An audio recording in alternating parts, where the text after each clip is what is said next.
What's going on, everyone? And thank you for tuning in to the Husky Fang Draft League. Today we have two premier teams. We have Panic at the Discordia and Pumpkins Fan Club battling it out. I'm a little bit Asian, and with me today is King Fisher, and we're just going to jump right into it. So right off the bat, these two teams are what most would highly consider the two premier teams of the premier division. I seemingly love that word, but that's okay. We're going to roll with it. So roster wise, we have Young Cub, who's the team captain for Panic at the Discordia. They are going to be on order side with Midman 5, Armor Wolf, Krazen, and Wingman Ghost. Wingman Ghost and Young Cub are former champions of Season 1. I believe Young Cub is now a support main, even though he was a jungler previously. So that is definitely something to watch there. Pumpkins Fan Club is going to be one of the most stacked teams I have ever seen. NMR is just disgusting in the jungle. The man does things where that makes me think he's hacking. It's kind of wild. Dragoon, one of the most aggro ADCs in the game. Brown side, the man's Arachne is legendary. I don't even care what anyone else says. I thought he was amazing. The fact that he committed to an Arachne invade is silly. Skeet, one of the best supports, and Tant. We love Tant. We all love Tant. So let's look at this draft real quick. Fish, I'm seeing a lot of standard meta stuff. Nemesis being banned out because everyone hates Nemesis. She's kind of hard to deal with. Dives the backline for free and can kill just anyone. And then we got an AMC and an Uller coming out of the Chaos side. And then on the Order side. And on the Chaos side, we have a Bakasura, we have a Mercury and a Kali, all super meta junglers. Kind of sticking to the standard script here. Would you say any of these are target bans, or do you think this is just kind of straightforward? Just this is what the meta is, and this is what we have to ban. I think obviously a lot of these players are probably pretty good at these picks, but that being said, I don't really see any of these as target bans. They all seem pretty general to me. Although I am confused they didn't ban out the King Arthur. That's been like the top solo laner by far and away this season. Maybe could have slotted that in for something like an Oler, but I guess we'll have to see if that comes back to bite him in the butt here. I don't know. I've seen Brownside do some disgusting things. If Brownside is a disgusting King Arthur, this game might already be over. However, the Jingwei into an Arthur 2 does knock you up, so you can just dash away and kind of just negate all of Arthur's damage because he just can't hit you at that point. He's not super great at closing gaps. You can auto cancel to essentially get dashes between his spins to win, but it only goes so far. He does his mid game is going to be really good though, so I'm interested to see if there's going to be some early rotations. They are getting a Kepri first into the King Arthur and a Chernobog. Chernobog, one of the safest ADCs in the game right now. Very hard to gank, very hard to kill. The ability to jump into the wall and do a double dash and then just kind of ult up in the air, so you just can't hit him. It's like it's not better Rama ult, but it's just maybe safer Rama ult. That might be the word. So yeah, definitely an interesting team over there. I imagine the King Arthur is going to be their hard engage, whereas Kepri's going to kind of play pseudo frontline, but not necessarily going absolutely crazy there. The Cubs team, however, is looking very aggro. We have a Jingwei, we got a Clio, and then we also have a Baba Yaga. Baba Yaga, you want to stack everything you possibly can with the Baba Yaga. So that's going to be, I want to myself, I don't know about you. When I play Baba, I'm going every stacking item I can. I don't care if it stacks for her passive. I'm doing it for the memes alone.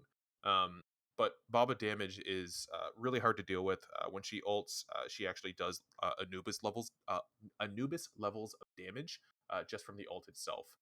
So that's definitely something to watch for there. They're lacking some secure, but there's a whole lot of burn right now on their team.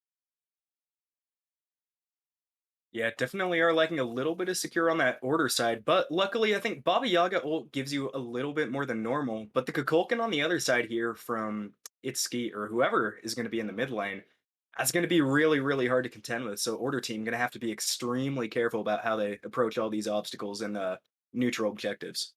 A Kukulkan going into a Baba Yaga. Presumably, the Baba Yaga is going into the mid lane. Kukulkan should just be able to free farm once they end up getting. Do you go a starter item with Kukulkan? Look, I'm a filthy solo main, so I don't know what the actual start is on Kukulkan. I don't know if you're just going straight into the Book of Thoth. Um, I've seen some Kukulkans do Book of Thoth into Oh my goodness, what is that stacking item that gives you health? Warlock staff. Thank you. Nailed it. First try. Got it, baby. Yeah, I've seen a couple of Kukulkans do that, but I don't know if that's just like my bronze level MMR just speaking there. So who knows? I really don't. I really don't. But yeah, I mean, this is just going to be a stacking frenzy between the two of them, so that's going to be interesting. And an Erlong Shen. That's gonna be an Erlong jungle. I know we saw that recently from Captain Twig. I believe that was on Friday in the Pro League. Captain Twig pulled out an Erlong Shen. Whoever drafted him on their fantasy team, by the way, I am a Captain Twig owner myself in the Smite Pro League Fantasy. Congratulations, we did it. We made it big, boys. Um, but yeah, Erlong Shen really popped off. There's a lot of damage mitigation items that you can get as well. Seemingly late game, his one is hitting for like 100 per proc. It's kind of insane between getting the kins and then just his standard one steroid, and then the fact that Erlong's also just a chainsaw. He kind of destroys late game. So yeah, and then obviously the mitigations. I've seen a lot of pro league level talent experiment with just straight up building lifesteal on him as well. So yeah, there's a lot to consider going into that Erlong, and it's going to be a little annoying to actually contend with. If you are the order side, are you even bother? Are you even going to bother building any anti heal for this Erlong Shen? Or are you just going to say screw it? Let's just let him heal up because they don't have enough healing to actually warrant any sort of anti heal. How would you play that going into this matchup if you're going to end up being on the team of Cub? Honestly, it's kinda hard to guess until we like get in game and see some of the builds. I definitely think there will at least be somebody building anti-heal. I think inherently on any team you have to have at least a little bit. I mean, Chernobog's gonna have some anti or life steal, obviously. Erlong is gonna have that in his ultimate. Maybe mixed into his kit as well. I think Serrated Edge is a really popular item lately for junglers. So I think definitely somebody on that order team needs to get something, and that might be Horus going the pestilence. That's it. Didn't blink on the name completely, or maybe the or maybe the jungle just grabbing a brawler's beat stick. But I don't think they need a ton, but there will definitely be something there. No, for sure, for sure. Also, as far as the jungle goes, Cleo is one of the most oppressive, one of the highest win rate gods in the entire game. She does not fall in that standard realm of auto attacker though, and that has been the abuse. Um, from a lot of other junglers. You constantly see the Golden Blade coming out and just going, for lack of better words, absolutely ape in the jungle, just destroying everything, just hyper farming because Golden Blade just lets you do that. So Cleo is going to be more ability based going in, and I would be interested to see if they do the Golden Blade. I want to say someone was doing a Golden Blade in Pro League on a Cleo. However, I could also just be making that up entirely. Not entirely sure, but we'll most certainly see.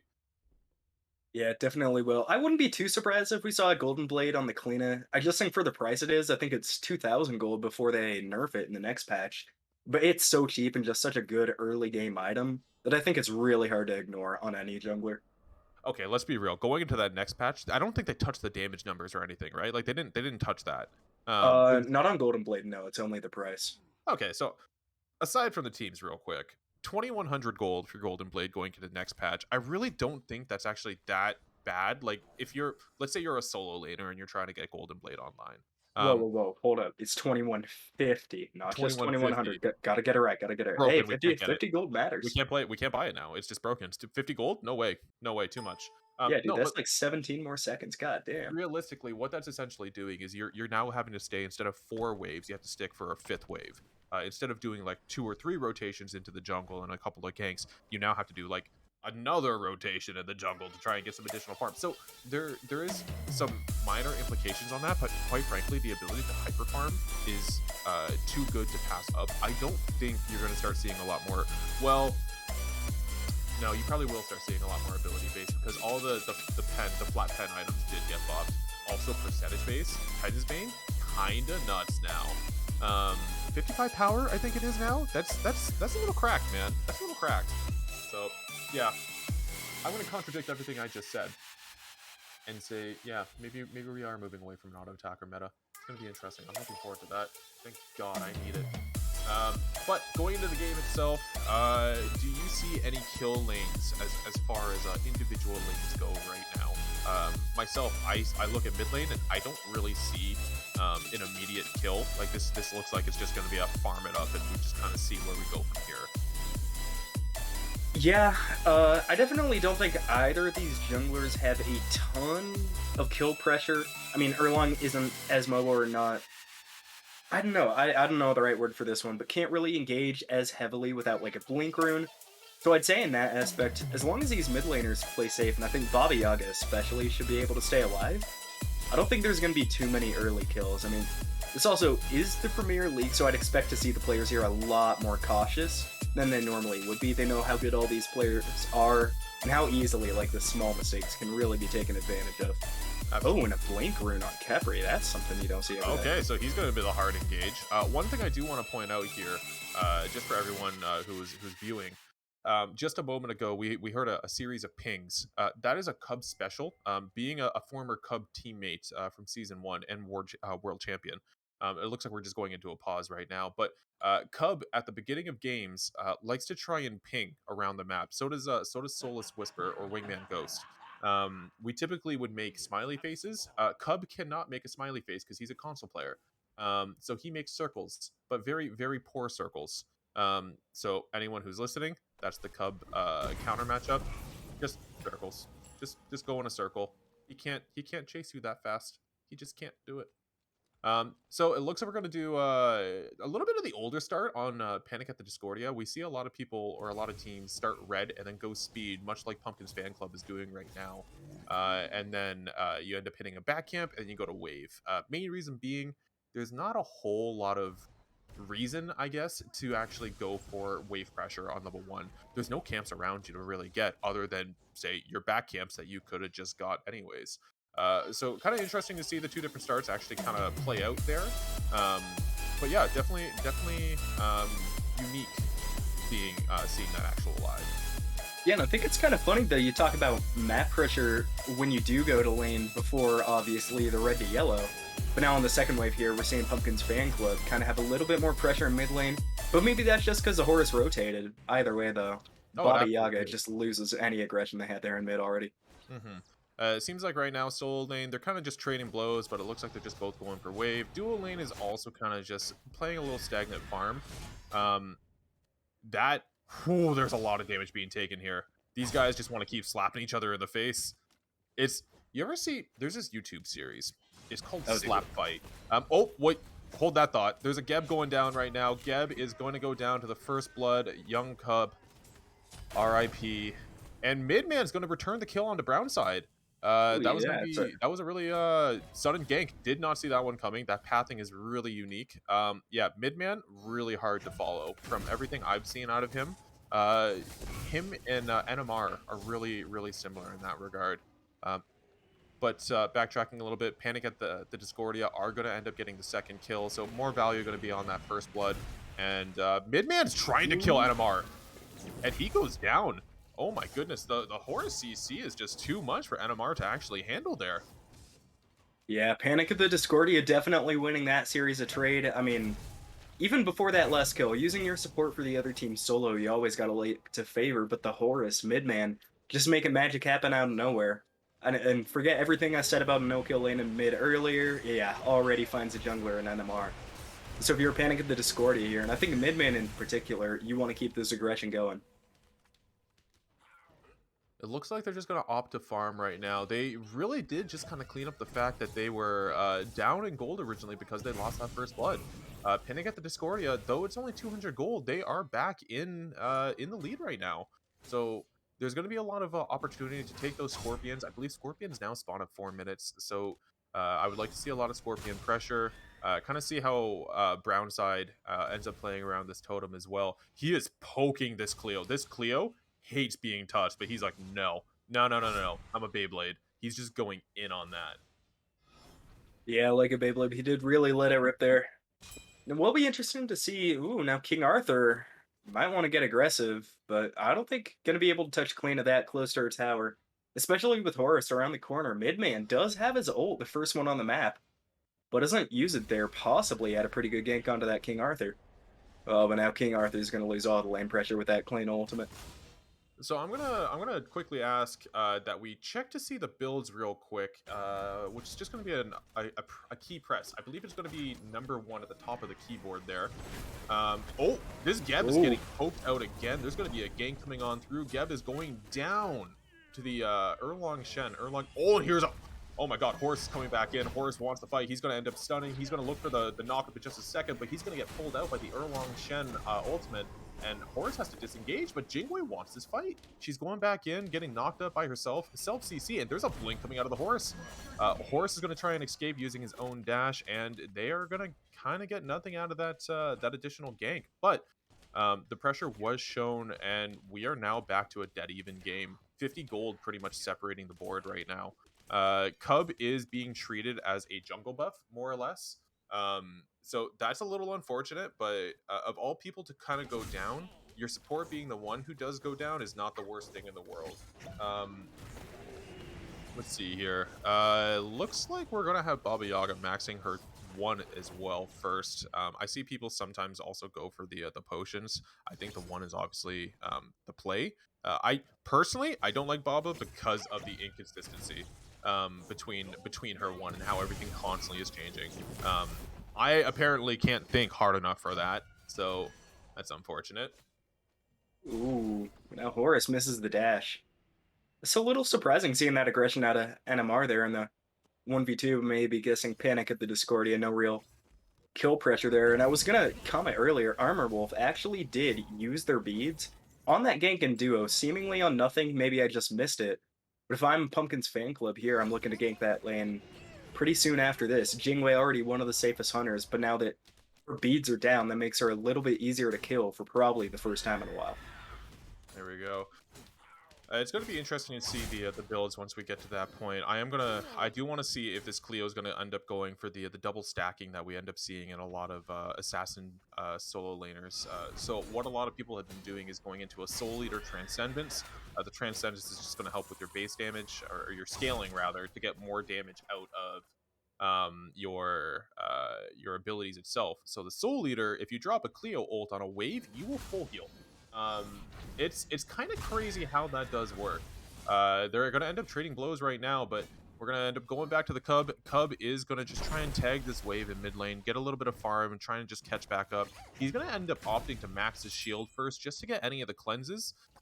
Geb going into a Khepri is gonna be a little awkward for the Khepri. Khepri can end up pulling you, and then you can just get Geb cleansed almost immediately. And here's Horus going in for the huge knockup. He's going to end up getting a stun as well. He is going to get pulled, and here comes the Vulcan ult, knocking everyone up. And they're all dancing that tornado right now. They're going down. Cub is getting absolutely shredded. There's a blink from the Khepri, and they have nothing to follow up on that. But Cub is getting aggressive right now. He still wants to be in that fight. Yeah, he does, but unluckily for him, health bar not going to be permitting that one, and aren't able to pick up Ski either, that Capri dropping really low, but great discipline by him not using the Capri ultimate when it was unnecessary. Uh-oh, Tantalus coming back in. Tornado Oh, gonna this. land, good pin from the Erlon, can he get This the might be kill, a knocks little up the greedy. Baba. He finds one, Capriole on him, he's going to be revived by Ski into the backline, and that is 2 kills for Pumpkin's fan club. No answer from Panic at the Discordia. That Horus ult is simply for intimidation.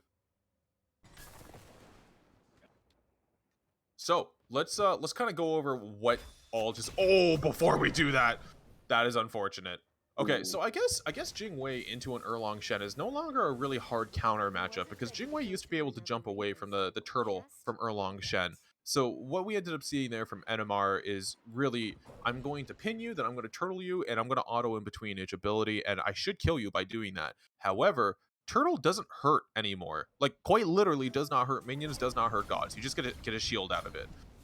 So unfortunate. If he went into the mink, I actually think he kills. So that is really unfortunate that it just happened, but it does. It just unfortunately does happen. Um, right now, actually, you know what? Panic at the Discordia is seemingly putting a lot of priority on the obelisk right now. King, what's your thoughts on the obelisk? What do you think so far of the trebuchet? How have you been using it? Honestly, I think the trebuchet itself I like. I think the one thing I do see is a lot of teams really misutilize and kind of misunderstand what it's for. Like, I think we saw in Pro League the other day, a lot of teams who are going to have to hold that thought as Young Cub ults to get himself out alive and no further action in mid. But before I cut myself off, I was saying, we saw the other day in Pro League, I forget who it was, I think it was Dragons Kings. I like the Kings would push down with the Trebuchet instead of just using it as a tool to split push, kind of letting it go by on its own, because it's a really slow moving thing. You got to be thinking at least 3 or 4 minutes ahead if you're going to effectively use that thing. So Mhm. for teams and especially captains and shot callers like we see in this game, Oh, expect Obelisk to be really important, and Young Cub gonna get out of that one pretty safely. did you see Cub just get body blocked by the Baba Yaga house? That is super unfortunate. Brownside looking like he's taking a lot of damage here, but you know what? He's just going to ult back up and say no thank you. Landing right back into the Cleo ult, though. And Cleo beats expended, almost dashed into the Cuckoo ult. Luckily did not though, and now Skeet gonna be backing off. Both teams disengaged as a couple ultimates from both sides have to be expended there.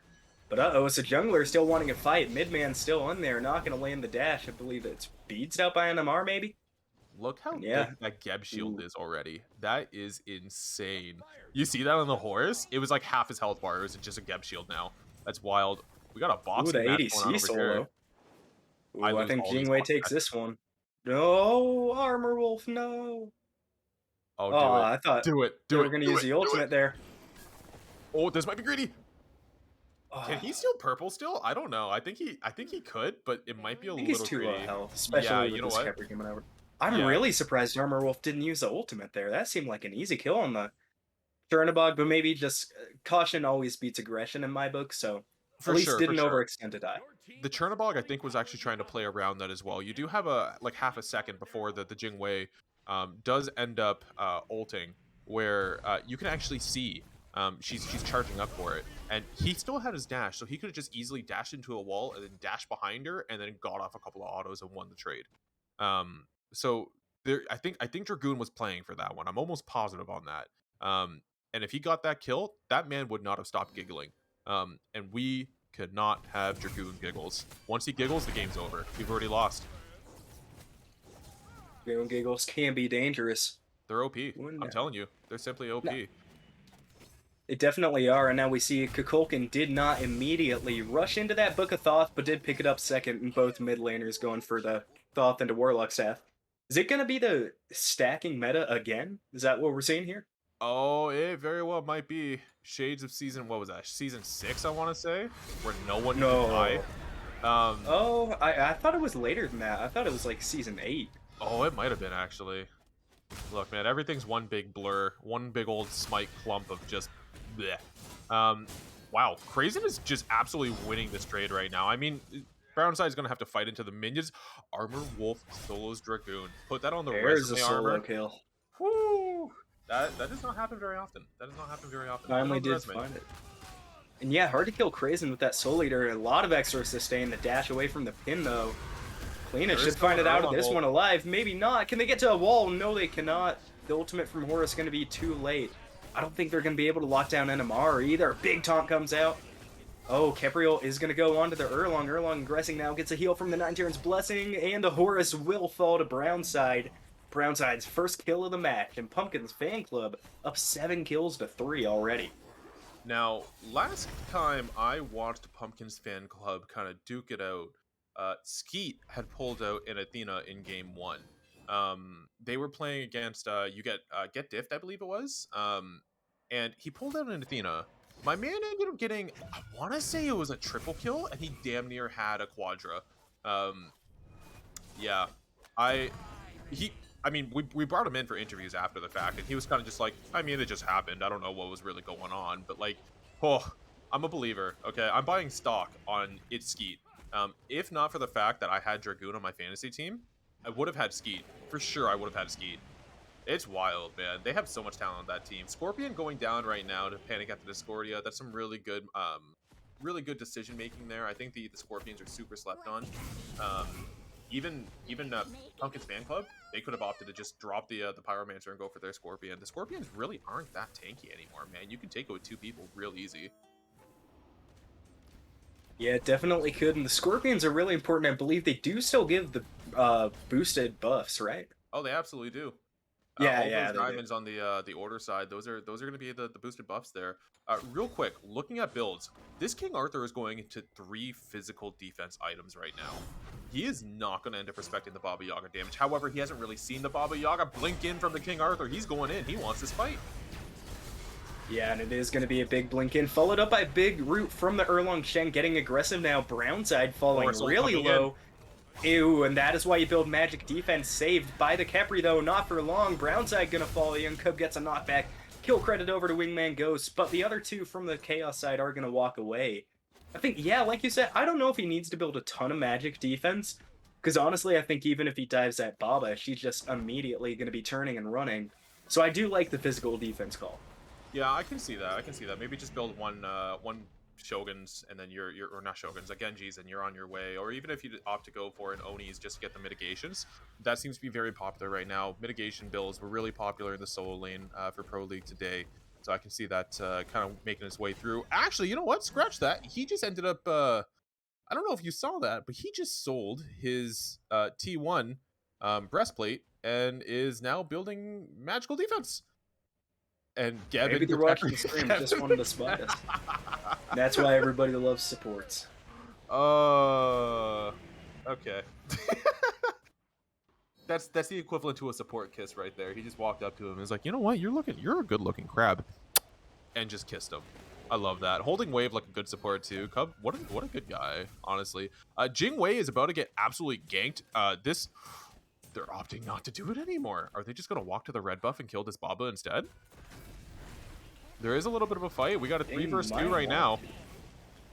Ooh, and yeah, Young Cub gonna go in really deep. Ooh, but Kukulkan not gonna find the mark, and you were right about that beefy shield. Young Cub had a really nice shield there. Oh, now who's over top? It's Horus looking for the ult. There goes Midman.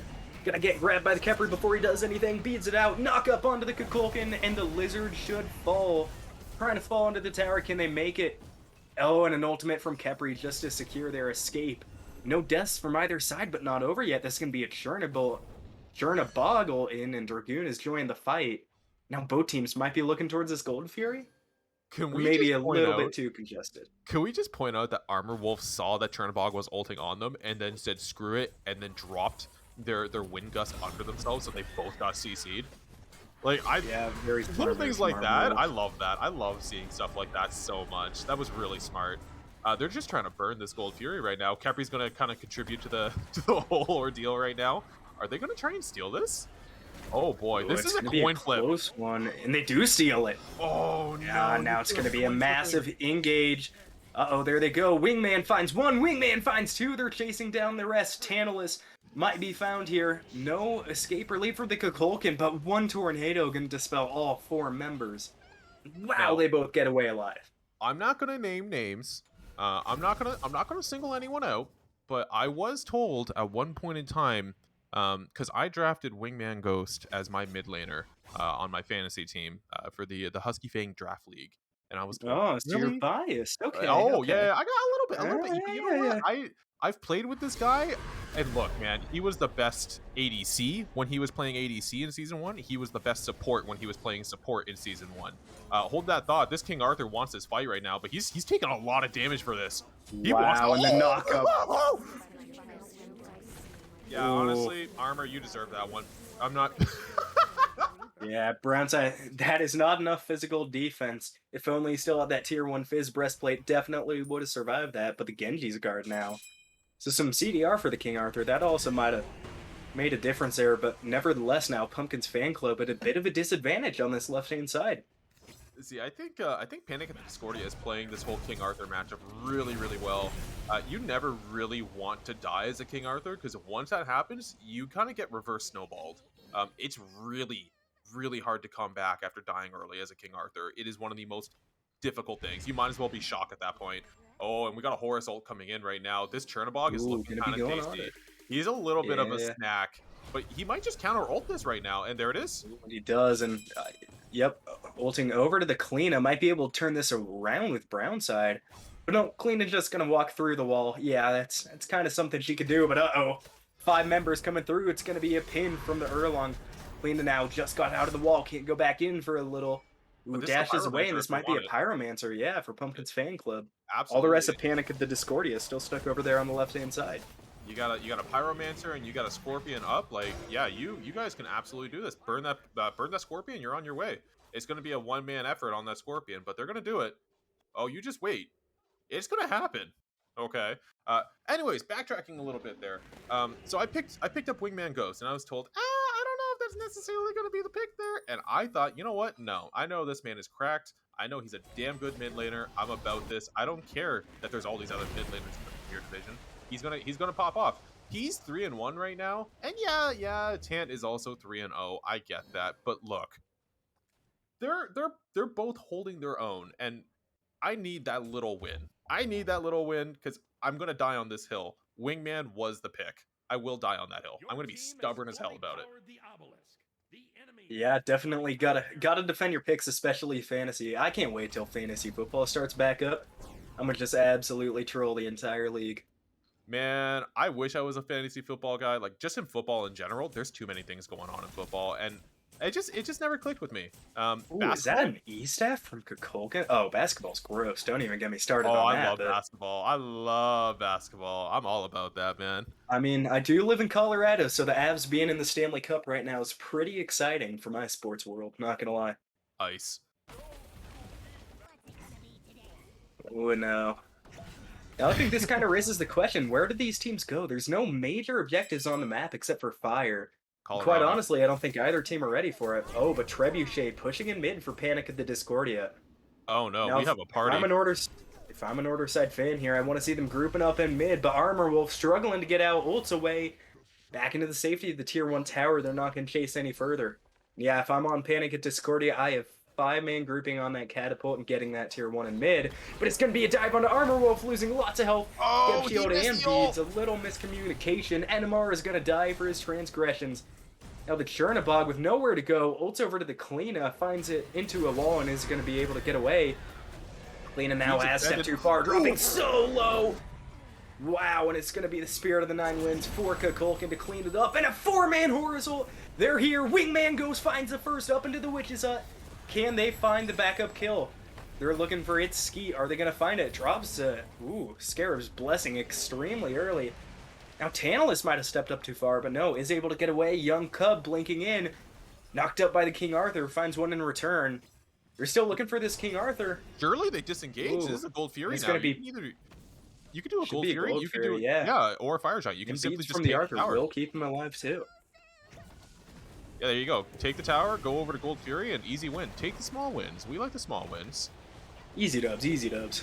Exactly. Now they should get this tier 1 in mid as long as this Trebuchet doesn't get hit a whole lot more. Oh, but goes down Unfortunate. barely before the last shot. Well, on the bright side for Panic at the Discordia, it is about 2 health. I think even the support could walk in there, auto it to kill it. But yeah, not going to go for that Oni Fury, and now Pumpkin's fan club looking to be the ones to initiate onto it. Yeah, it's a little unfortunate. Maybe the mid call was not the play, and they should have just went straight to that Gold Fury. Cub did get poked out really heavy for it. There's a little bit of a fight going on between Midman and Brownside. Brownside is doing God's work, occupying all these people. He goes down for it. Doesn't matter as long as you get the and Gold they Fury. hop And off they the Oni. dropped. Oh, why did they drop it? no. That's confusing, and now a 2-man horizontal into the backline. Midman dropping so low, but the Capriole is on the other team, not going to find it. Enimar gets the kill. Now Dragoon trying to run away, knocked up by the Gab and secured by Wingman Ghost. With his 5th kill of the game, can they find one more onto Tantalus? Spirit of the Nine Winds comes through. Capriole should save him for now. Oh, But so no, close. might have been too early. Does get away. Wow. And now Panic at the Discordia. Finally should get the Zoning Fury. Thank you, Wingman, for buffing up my fantasy team. He's going to start this up right now. There's 2 wards sitting on this Gold Fury. If someone's got a sentry, that's easy money. Your return on investment, looking pretty nice there. No. Oh my god, that was close. Very Oh, close from Enimar. Gotta love it if you're sitting on Pumpkin's fan club. That's the kind of attitude you like to see out of the jungler. Now Panic at the Discordia backing off, and if I'm Pumpkin's fan club, I know that Pyromancer comes up in what, 30 seconds? They're backing up. They should be able to get a pretty free Pyro here, I think. Yeah, I With think that's even Discordia, sooner. so No, spread out. that's going to be up in like 20 seconds. Yeah, 15, something like that. It's going to be up soon. Oh, but he wants this fight. He wants this heat. Hard not to, but Horasoul can dispel the aggression and Zenimar has to get away. How much Good try cooldown does from the he have? Erlang Shen. Oh, he's got 30%. Yeah, that Horus ult is seemingly always up. I'm loving how he's using it right now. This man Oh is my in every gosh. single fight. I don't know why. I thought you were talking about Erlang for a second. I'm like, he does not have 30% CDR. I don't even think he has. I don't think he has any, but I could be wrong. Wrong about this stuff a lot, but it's not the Pyro Call. It's a Fire Giant. And nobody's the wiser. There are no wards here from Pumpkin's fan club. And Marcel grabbing his backcamps, and this is Oh gonna be a free Fire Giant. no! Can he steal it? No, he can't. Panic at the Discordia, 5 strong onto the FG, and don't get the Pyro just for good measure. Massive swing to the order side. This is such standard Cub team play. They are always, always well on their macro play. The only thing I didn't like that they did was they kind of 50-50 to a Gold Fury, which you don't typically do. Your jungler or whoever's zoning, the jungler or the solo laner should be calling to get off the objective and then calling for the fight. And they seemingly were like, you know what, we have the DPS, but they don't have a secure comp, so that was a little awkward. The best secure on the map is the Kukulkan, so you got to take him out of the fight before you can do anything. But otherwise, they're playing this really well. They're up 5k right now, and you know what? This Jingwei, they're going to start swinging. They got their penetration online. They got the Ichaival online. They have their lifesteal. They have an upgraded starter. They're ready. They got crit. They're ready to go. Oh, and now here comes some more aggression. It's going to be the tornado from the Huge Kukulkan. Massive ultimate finds two. Wingman, Ghost, and Armor Wolf both going to have to back off. But Dragoon not going to dive onto the Baba Yaga very wisely. Just playing it safe here. Is everybody on this Panic at the Discordia team going to have to be forced to fall back? But no, look at those health bars. I guess Jingwei backed, but Baba Yaga already regained a lot of health. And with no lifesteal, too. That's kind of crazy. Fire Giant OP, man. Fire Giant is simply OP. Also, I do want to point out, I was right in the desk. It is a Pestilence and a Brawler's Beat Stick for anti-heal, so everybody should just worship me at this point. I'm clearly intelligent. Clearly. Your brain is massive, and I respect you as an individual. Oh, They're thank pushing you. up That's all I left. ever wanted. Ooh, they are. The safe, But without the Jingwei. It's yeah, kind of strange. the Jingwei is just going to end up pushing down the mid lane. So I guess what they're going to do is they're just going to try and play it safe and just get the gold spike by taking all towers. So they're going to take mid, they're going to end up taking right, and then they're probably going to back and go for the Gold Fury. By that time, the Gold Fury should be up, if not another 20 seconds. So that seemingly is going to be the play. Strip all the farm where you can. This is now our speed, not your speed. That's about right. Oh, wow. Oh, you can't have that happen. That's not good. Brazen is going to die really deep in there. Maybe trying to, I'm going to guess just body blocked out of the wall there, because otherwise they were really, really close to the wall. Yeah, Yeah, Pumpkin's now fan Pumpkin's club. fan club's turning no. forward. Here comes the blink for Metamar. Pins two. Magic's goal! blessing. Not gonna get anything. Blown up by the Baba Yaga. Now Spirit of the Nine Winds finds two, and it's gonna be the Chernobog ulting in. Dragoon is joining the fight, still pushing forward. Can they find another kill here? They did lose NMR, so now it's a 4-on-4. If you're Pumpkin's fan club, do you want to engage this or maybe pull off? I kind of like this fight. I'm not going to lie. They just expended all their ults, and you have all your ults other than a Geb right now. So you maybe don't have a hard engage, but your damage that's available to you, much more significant than what's available to the Pumpkins fan club. I would take that fight. You also have Fire Giant still, and enhanced buffs. So you do have advantages, albeit small, but you still have advantages to actually take that fight. One thing I do want to mention, just to pay this man his respects, because God knows he deserves it at this point. Tant does not miss. I think he's maybe missed one Kukulkan ult, but for the most part, this dude is just swinging. He seemingly refuses to miss any ults. It's kind of wild. It's also And kind of crazy how he has no deaths so far. We've seen a lot of aggression thrown at him, but just yeah, manages to stay alive somehow. it's just a little sneaky snake. He's just getting out of there every single time. It's kind of wild. His positioning has been just top tier. Cub is also got a position for this Gold Fury, seemingly put down a ward, try and claim it and get that positioning right away. And it is a Primal Fury coming up, so maybe not as important as an Oni, but should still be a lot of pressure on this with the Fire Giant coming up in about a minute, little more than a minute. Oh no, a minute exactly. There went all the buffs. Wow. Oh my gosh, I just keep getting smarter. This is a little awkward. We don't have the Cleo here for the fight, so if Pumpkin's fan club kind of catches on to this, which they seemingly are. Line. Wingman falling to half health, seemingly off of almost no abilities. One tornado gonna find him and just take half the health bar. That's why Kukulkan's my worst nightmare. Yeah, Kukulkan hurts. I kind of hate Kukulkan, but you know what? Off and Ogni metas, probably more annoying. Oh, and now it's going to be a Oh massive no, engage. Spirit of the Nine wins. Is he going to does hit not miss. only Young Cub, so maybe not the most useful there. Still forces him to back off a bit, but now Pumpkin's Fan Club has a disadvantage on the HP pool. There goes Midman. Beads Aegis from the Kukulkan, going to keep them alive. Massive taunt from the Erlang Shen ultimate. Kepri has to save himself with the revive. Not even going to be needed. Horisol is going to send him back in. Midman finds one. Can they find any more? If I'm Panic at the Discordia, though, I'm just pulling back here and getting the Gold Fury. But no, King Arthur is in their Oh, sight, blinks past two of them. Great beads play from expended. Brownside. No, did not use the beads yet. Oh, he didn't. He had CC. Oh, Yeah, he used it, his it ult, looked it looked right? like he did too, but no, yeah, might have been ultimate for the CC immunity. He should have been the beads, is now 5 strong. Want to push a Phoenix, but Young Cub does not have the health. I don't think this is the play. There's a fire giant up on the board right now. Like you can get And Gold a Fury, Gold you can go Fury fire and a giant. Pyro, yeah. Especially with no ADC on the other side. Like, granted, it can be stolen. That Kukulkan ult is really close to coming back up. But at the same time, they know Pumpkin's Fan Club do not have the DPS to really engage onto any of these zones. Cleo's doing a really good job zoning. Cub is also just hovering around to make sure that he can drop his shield whenever necessary. So that's kind of nice to see. He is just there. This team is playing so well. They're an absolute unit right now.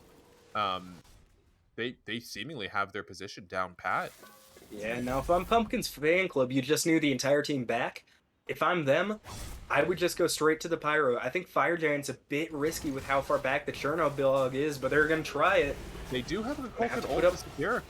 with the Jingwei and a Kleena. They're only gonna get this thing to about half, and here comes the cavalry. Panic at the Discordia is on. Spirit of the Nine wins, Oh, used it's a little way too early. early. Massive misplay, and the Order team secures it. Oh, that's the first real mistake we've seen out of Pumpkin's Fan Club. Horisol not gonna find the mark. Doesn't go in far enough. Oh, and the root not gonna land either. It won't matter. Dragoon falls to the sheer damage from the Order side team. Enimar is able to get his back off, save his own life. Now all towers on the map down, this right Phoenix is gonna follow. A massive silence lands. Crescent finds his second of the fight. Can they get any more? It's a triple kill from the Kalina. I'd have to stop pushing here. Phoenix is gonna fall, but a 5-on-2. They're looking for the Titan. Can they get it? This might be game. This might be game. Ooh, Craziness is just going nuts. Look, we can just ignore the fact that at one point he was 0-3 because my man is 3-3 now. He just got himself a triple kill. He's on that board. He is burning everything. ooh, some His late decent game damage presence coming is out though. so Brownside much. finds one. This is a lot closer than it should be, but it still will fall. Panic of the Discordia takes the first game of the set. What a set. So it looks like Panic at the Discordia is going to be very objective based. They're going to try and avoid more of the early engages. Uh, and if they lose, it's not that big a deal in terms of the individual 1v1s. So long as they don't get snowballed. But once it comes to team fight o'clock, they are just on point. You cannot break this wall that is their front line. Their front line is Midman's constantly initiating, and he's just being a nuisance in the enemy back line. Cub is constantly cleansing CCs, and he's engaging with his ult real hard. And then we got Wingman playing a pseudo frontline with his massive Baba Yaga ult as well, hitting them with another knockup. And then Craze is just like, yeah, I'm essentially a mage. I'm just here, bing bang boom. I'm gonna do some damage. Um, Also, my fantasy line right now looking. Actually, I have Dragoon. Oh no, Dragoon, baby girl, you're hurting me. You're hurting me. My fantasy team. Oh no, can't have that. We are going to take a quick break right now. There's going to be some shuffling going on between teams. There's going to be a sub that needs to be organized. So with that, I do think it's probably best we take a quick break if possible, and then we will resume the stream after the fact.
And welcome back, everyone.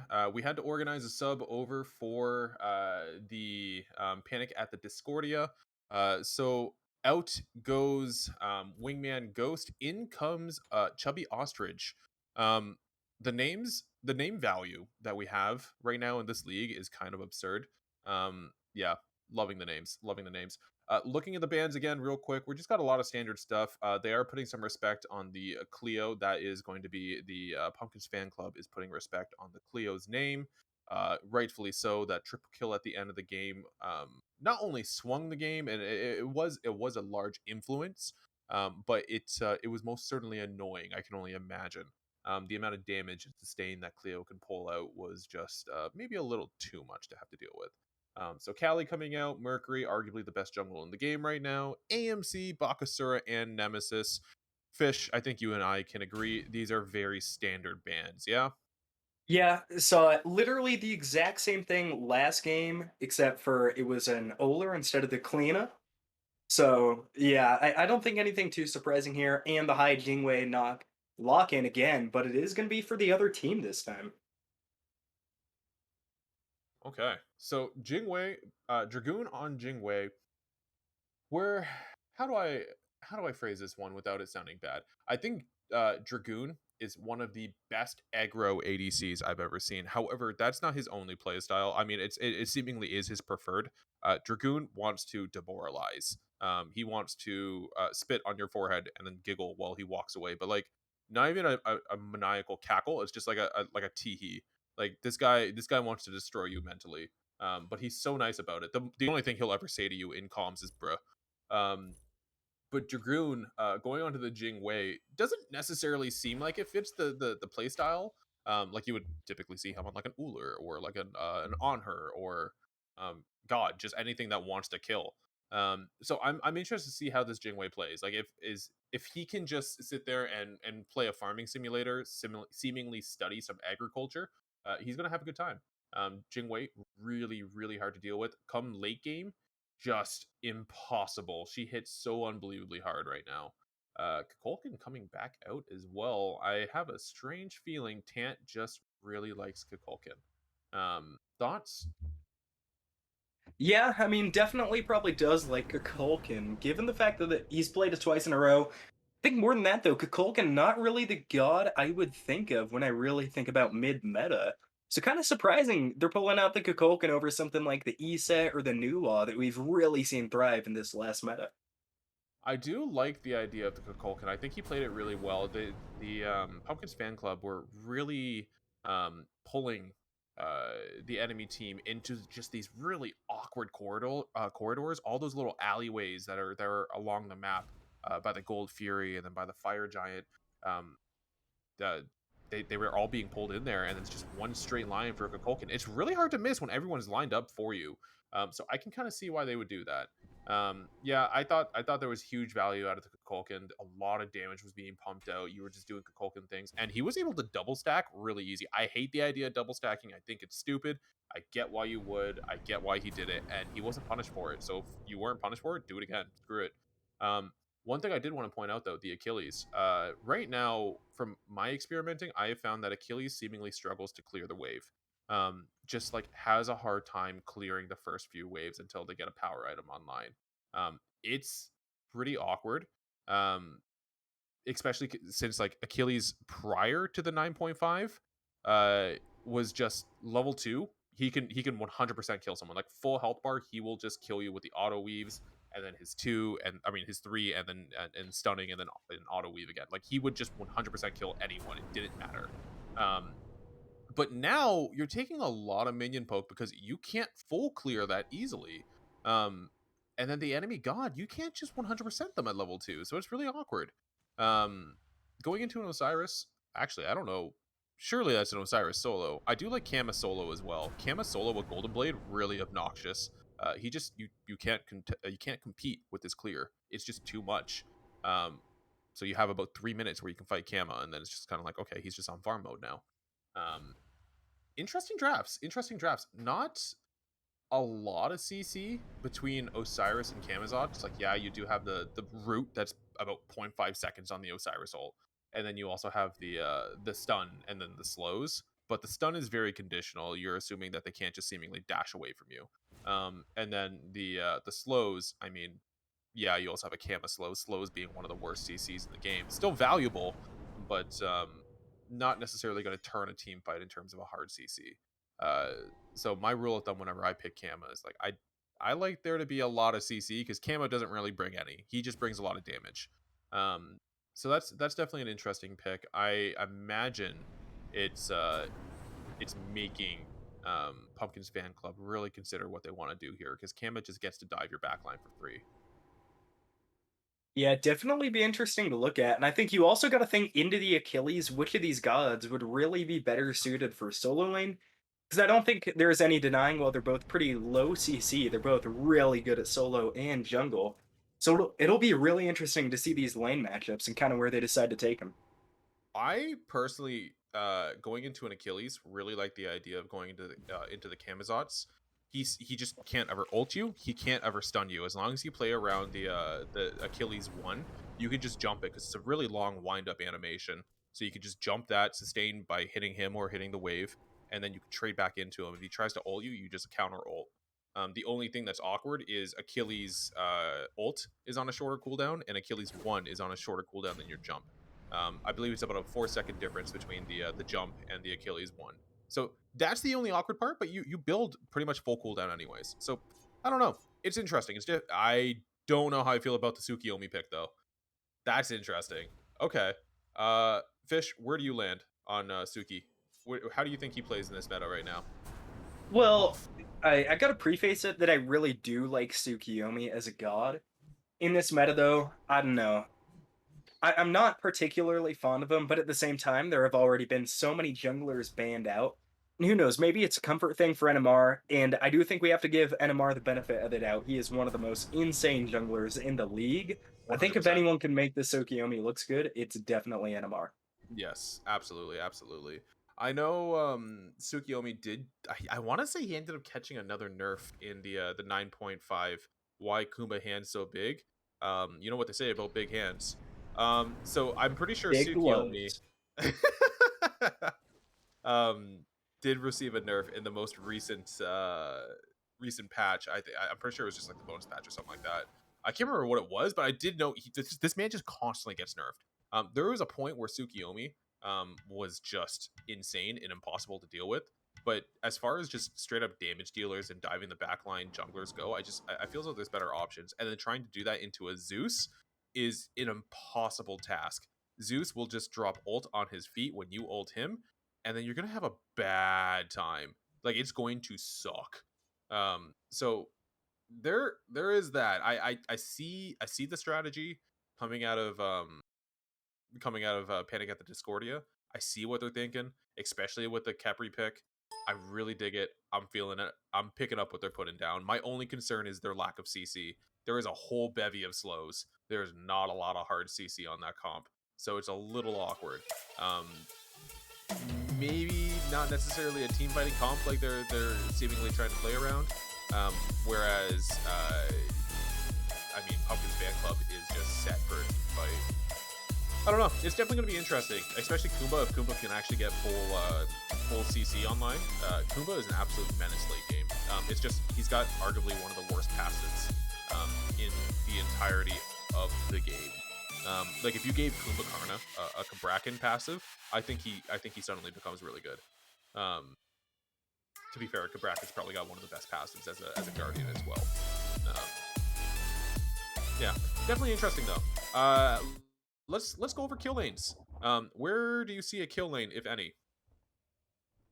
I mean, honestly, if I'm looking at the duo lane for Pumpkin's fan, or no, sorry, Panic at the Discordia, those names are reversed. The Ullr and the Capri, I think, is such a strong lane that it doesn't matter how safe Kumbhakarna Jing Wei are. That's just so much raw aggression and a lot of power at early levels that if I'm Panic at the Discordia, I'm really looking to get pressure through duo. For sure. This is going to be a Kama solo, by the way. Indeed, it is. Yes, and he's going with the axe start. The axe did get nerfed quite a bit going into season 9. I'm pretty sure it only procs for like 25 true damage now. So you're only healing for 25, and then it only gives you like a very small amount of mana. And then I'm pretty sure they nerfed it from 7 seconds to 8 seconds. If we could just hover over Warrior's Axe real quick, just so I can make sure I'm getting these numbers right here. Yeah, it's not. 10 seconds. Is it 10? Oh, It it is is. 10. That is Oh, yeah. tough. Also, That is Nova, just super tough. FYI, you do have your team names reverse there at the top. It is Panic at the Discordia as the Chaos team. Just so everyone watching is clear. But game starting soon, and I already said I think duo lane is going to be the way to play here for Panic at the Discordia. Do you think the same, or do you think is there another way where they could look to get some early pressure? There is an Uller in the game. Whatever side, whatever lane Uller is in, that is where you play. Uller, let's just press U one more time, I believe. No. Which button Well, is it? we'll figure it out eventually. It's all good. Do me a favor and start typing Pumpkin's fan club. There it is. There it is. Found Nailed it. it. It's probably you. If only Um, ever. No, no, you collapses the trees. oh, it does. I literally just said that, didn't I?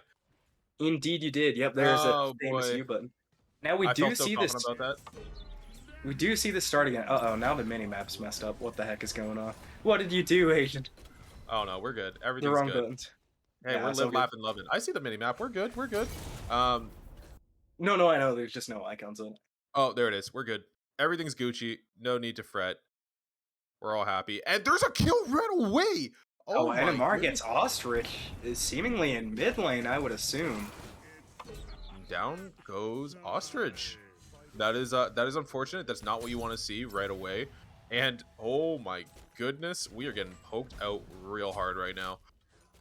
Oh, Oh my but god. hands are Get back on the mid man from Tantalus. A lot of action going on in the mid lane.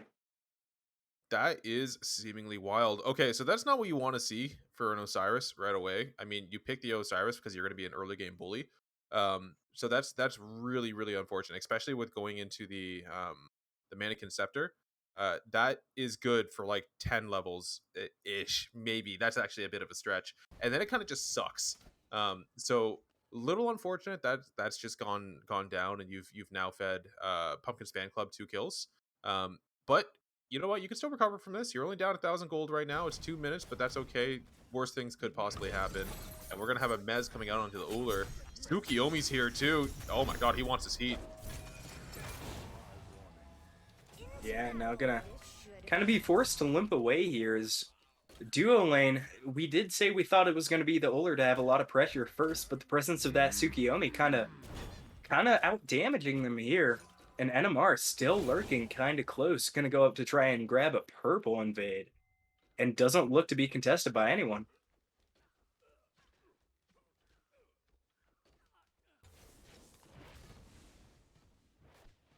All right, but now, ooh, mid lane, we do see Zeus clearing it a little bit, and it's going to be the red buff. Now, red buff in the last patch did get boosted a lot. It's really hard for mid laners to do that by themselves, so I'd watch for Tantalus to lose a little bit of health here. But in solo lane, brown side is going to fall. Krasen and midman did do enough to get that kill. NMR off somewhere else on the map. Just doing his back camps now.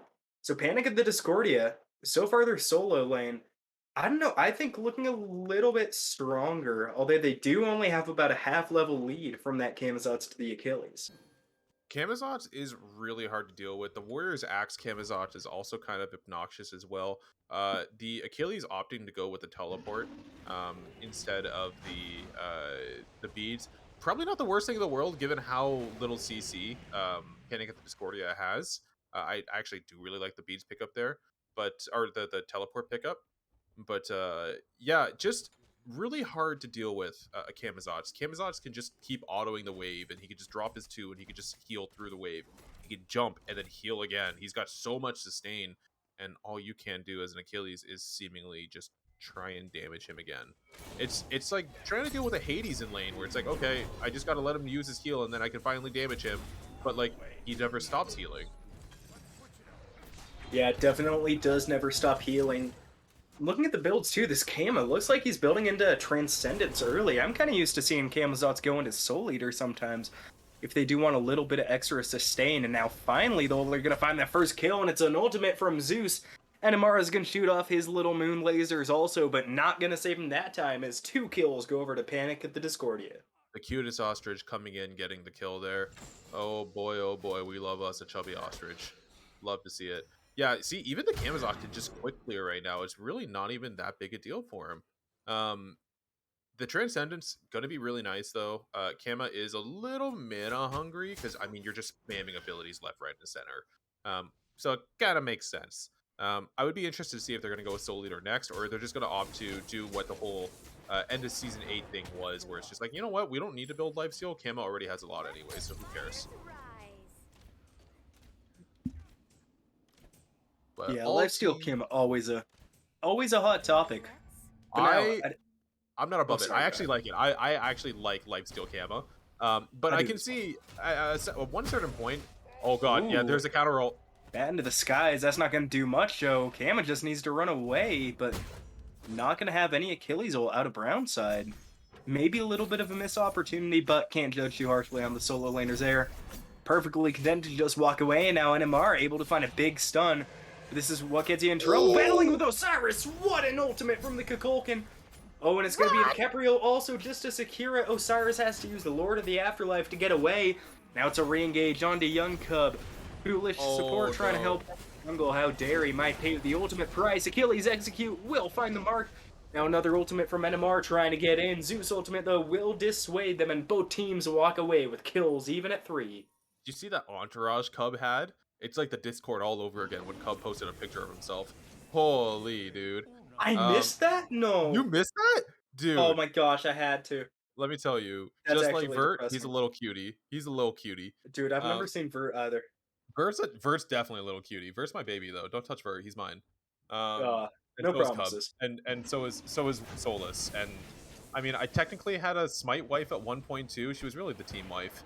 Um, I might be in. Okay, so there's a couple, then there's a thruple. What's after? Oh, You know what? No, this is a conversation for quadruple? another. A Quadruple? quadruple. Oh, we're onto I something. would assume. We're making the meta, defining it. Perfect. Okay, so anyways, Panic at the Discordia, they're getting all the Scorpions. They're just taking those little objectives and just trying to pump up their lead where they can. Again, Scorpion, super OP. Get that when you can. It is not tanky. It's free gold for the entire team. Like, why not, man? Why not? I'm pretty sure late game it scales up to like 75 gold per person. So kind of nice. Like 3 totems. And a lot of experience. So get it. But no invades. That's the main thing I want to point out here. We don't have any invades coming out. And it's probably because Oh, we, everyone we, seems to we be did sad. have NMR invade one purple, but I think that's honestly all, unless you count the speed buff at like 25 minutes last game. I will count that because I need invades in my life. So I'm going to count that one. I'm not above it. We take those. But I mean, everyone is seemingly stacking right now, except for Achilles. But this right here is what I'm talking about. He struggles to full clear waves, and then now you're just sitting in this awkward spot where it's like, okay, now I'm just gonna keep tanking this wave. I can't really poke you, even though that's like Achilles' whole thing. I want to poke you between waves. Yeah, he can't keep up with this clear, and that's just Camazot's. It's just Camazot's and Achilles. That's just the matchup. Oler Axe coming through. I'm pretty sure. Am I crazy? Uller is on the other side of the map, Okay, unfortunately for I'm you. hearing things. Oh The no! pink Kolkanol gonna absolutely chunk Young Cub as to use Scarab's blessing to stay alive. Can't stay alive too long. And the Zeus ultimate tries to save him, not gonna do much though. NMR is dropping low, able to get the ultimate off. He is diving deep onto Chubby Ostrich and finds a kill. NMR is nuts, can't question the, oh shoot, Tsukiyomi anymore. I'm horrible with names, is now both teams. You can take a little pedal off the metal, but Pumpkin's fan club with 2 kills. They try to get something after this or just walk away? They really can't do much. I mean, take your Scorpion, take whatever neutral farm there is, but there's nothing really to invade. I would like to see a little more priority put on stealing the offerings to the obelisk. Obelisk still actually gives you quite a bit, and there's been like next to no invades right now. So that's definitely something to consider. Yeah, Because and a that little bit should of be wasted potential from Panic at the Discordia. They only need one more cup, and they have one sitting yeah. in their own jungle here. Oh, no, Midman goes to get it, and Caster's Curse. Right as you say it, it happens. OP OP OP. Now, where's a Trebuchet gonna spawn? Ooh, it's gonna spawn on left lane. So if they So save this long enough, that's gonna be really useful whenever they make the Fire Giant call. I know we were talking about best uses for the trebuchets earlier, and I think you mentioned it was the kings who had played it a little bit differently, like they were pushing with it as if it was another god. Yes. One way I've seen it used is when you hit the like the 22 minute mark. Assuming you actually are able to build up your trebuchets, you pretty much push them down lane before you go push for the fire giant, almost acting as if like it's a pseudo fire wave and they have to make a decision, so you can just slow play the fire giant. There's a lot of different ways you can go about playing with the trebuchets, and I really like the creativity you can have behind them, but that's personally my favorite way to go about them. I like putting the priority on the obelisk. There's going to be some vision going towards Gold Fury right now. The Osiris is just working on that, burning it down. um, I know there was a stretch there where we saw a lot of teams actually prio the Pyromancer over the Gold Fury as a first objective. That seemingly has changed again, but Kama's going to have to get out. If Edamar wants it, he can ult, but he's not going to go for it. Yeah, and I think what you're talking about with the Gold Fury on Prio there, the only dangerous thing about the Gold Fury, I don't know how important the first one is, but Oni and Primal Furies are extremely crucial to the state of the game. So I think Mhm. depending on the pace of the game is going, sometimes getting that Gold Fury first makes it a little bit worse if you're expecting the other team to kind of catch up in the coming minutes. For sure, for sure. Both teams just going to do the Scorpions right now. I love this priority. I love that everyone is doing this. It's like they can hear me. Wow, incredible. No That's big extreme objectives going stream down. snipers confirmed. I know, right? Imagine hackers. No big objectives being bodied up or impostered for though. We do have a Kama who's finishing, who has finished his Transcendence. Should be backing sometime soon. Can we see gold in hand on the left player charts by any chance? Oh, Camazot's with a lot. Oh, and it's gone to a Glad Shield. There it is. There we are. Okay, so he's gonna try and abuse the Glad Shield. Glad Shield, super strong right now. I'm actually surprised it didn't get nerfed in the upcoming patch. I was fully expecting it. Like, hey, I'm a solo laner. I'm not allowed nice things. This is just what happens. Like, we have to build sovereignty now because that's one of the best solo lane items we can get. Like, we're down bad. We were playing ADCs for a minute there. We are down bad. Um, so yeah, we have one nice item. we get one nice thing. Solo leaders. Oh, it's tough. It's tough. Also, Chubby Ostrich going for the Book of Thoth into the breastplate, seemingly the Paul style of build. You have to assume the next item that he's going to get is going to be Book of the Dead. And they're going to ping out the rotation from the Zeus. Zeus kind of in no man's land right now. As a Zeus, you don't really want to be caught out in the jungle because you kind of just die. There's a blink from the Kumbhakarna, and the Zeus is going down. Oh yeah, and indeed they are. Now Z-Tantalus is going to grab his second kill of the game. And now At this this Osiris? No, that's a Camazot, so maybe needs to be careful. Achilles trying to zone him off. And now Pumpkin's fan club look to go over here to the Gold Fury, or maybe just for an Oler gank. Dragoon is so low. greedy boy, greedy boy. um, I love that blink from the Kumbhakarna to engage. Is Dragoon baiting himself? Dragoon is totally baiting himself. They're playing for the jump right now. NMR does not have ult, so if Armor Wolf wants to jump away, they seemingly can get away, but Skeet's sitting there just playing for it. He's just waiting for the jump. He was dead to rights. That's super unfortunate. Yeah, maybe if I'm that Oler, you do want to jump over to the Kumbhakarna just to keep the kill away from NMR. But regardless, wouldn't have made much of a difference. I think they were dead either way. And now Brownside dancing around the Camazot's, but Kama maybe getting a little bit of an upper hand in that 1v1. Absolutely. Kama is just absolutely swinging. It's kind of crazy considering the Achilles is up a level, but the Kama is out trading him. That blue buff is coming up right now, so Kama was definitely... Oh, this is going to be a hell of a rotation, though. Do not go to that blue buff. It's bait. It's all a bait. Oh, Kama, no, baby girl, run. And he's wise about Luckily, it. He runs will get away. away. Yep, Yeah, yep, good yep. play. And now no Gold Fury looked at after that Oler kill. That is extremely surprising to me, not gonna lie. Yeah, honestly, I thought there was going to be some minor objective getting pulled there, but absolutely nothing was done instead. Which is, I mean, to each their own. They're all kind of still stacking and just doing their own thing. Like again, Tant is often to do the double stack. He wants all the stacks. He has a monopoly on stacks, in fact. One thing I would like to mention though is there is seemingly a lot of good ward coverage around the objectives, but nowhere else. There's a wards in mid, pretty much right in front of the blue tower, but that's just about it. Otherwise, we're not really watching alleys. We're only really watching objectives and the main spots that you want to contest around the objectives. That being the top middle, left, and right of the Gold Fury, for example. So definitely something to be a little more I guess aware of, because they don't care about any other allies. They don't care about ganks. They're like, no, you want to come gank me? That's fine. I'm playing a safe god. But if you touch that objective, I'm coming for you.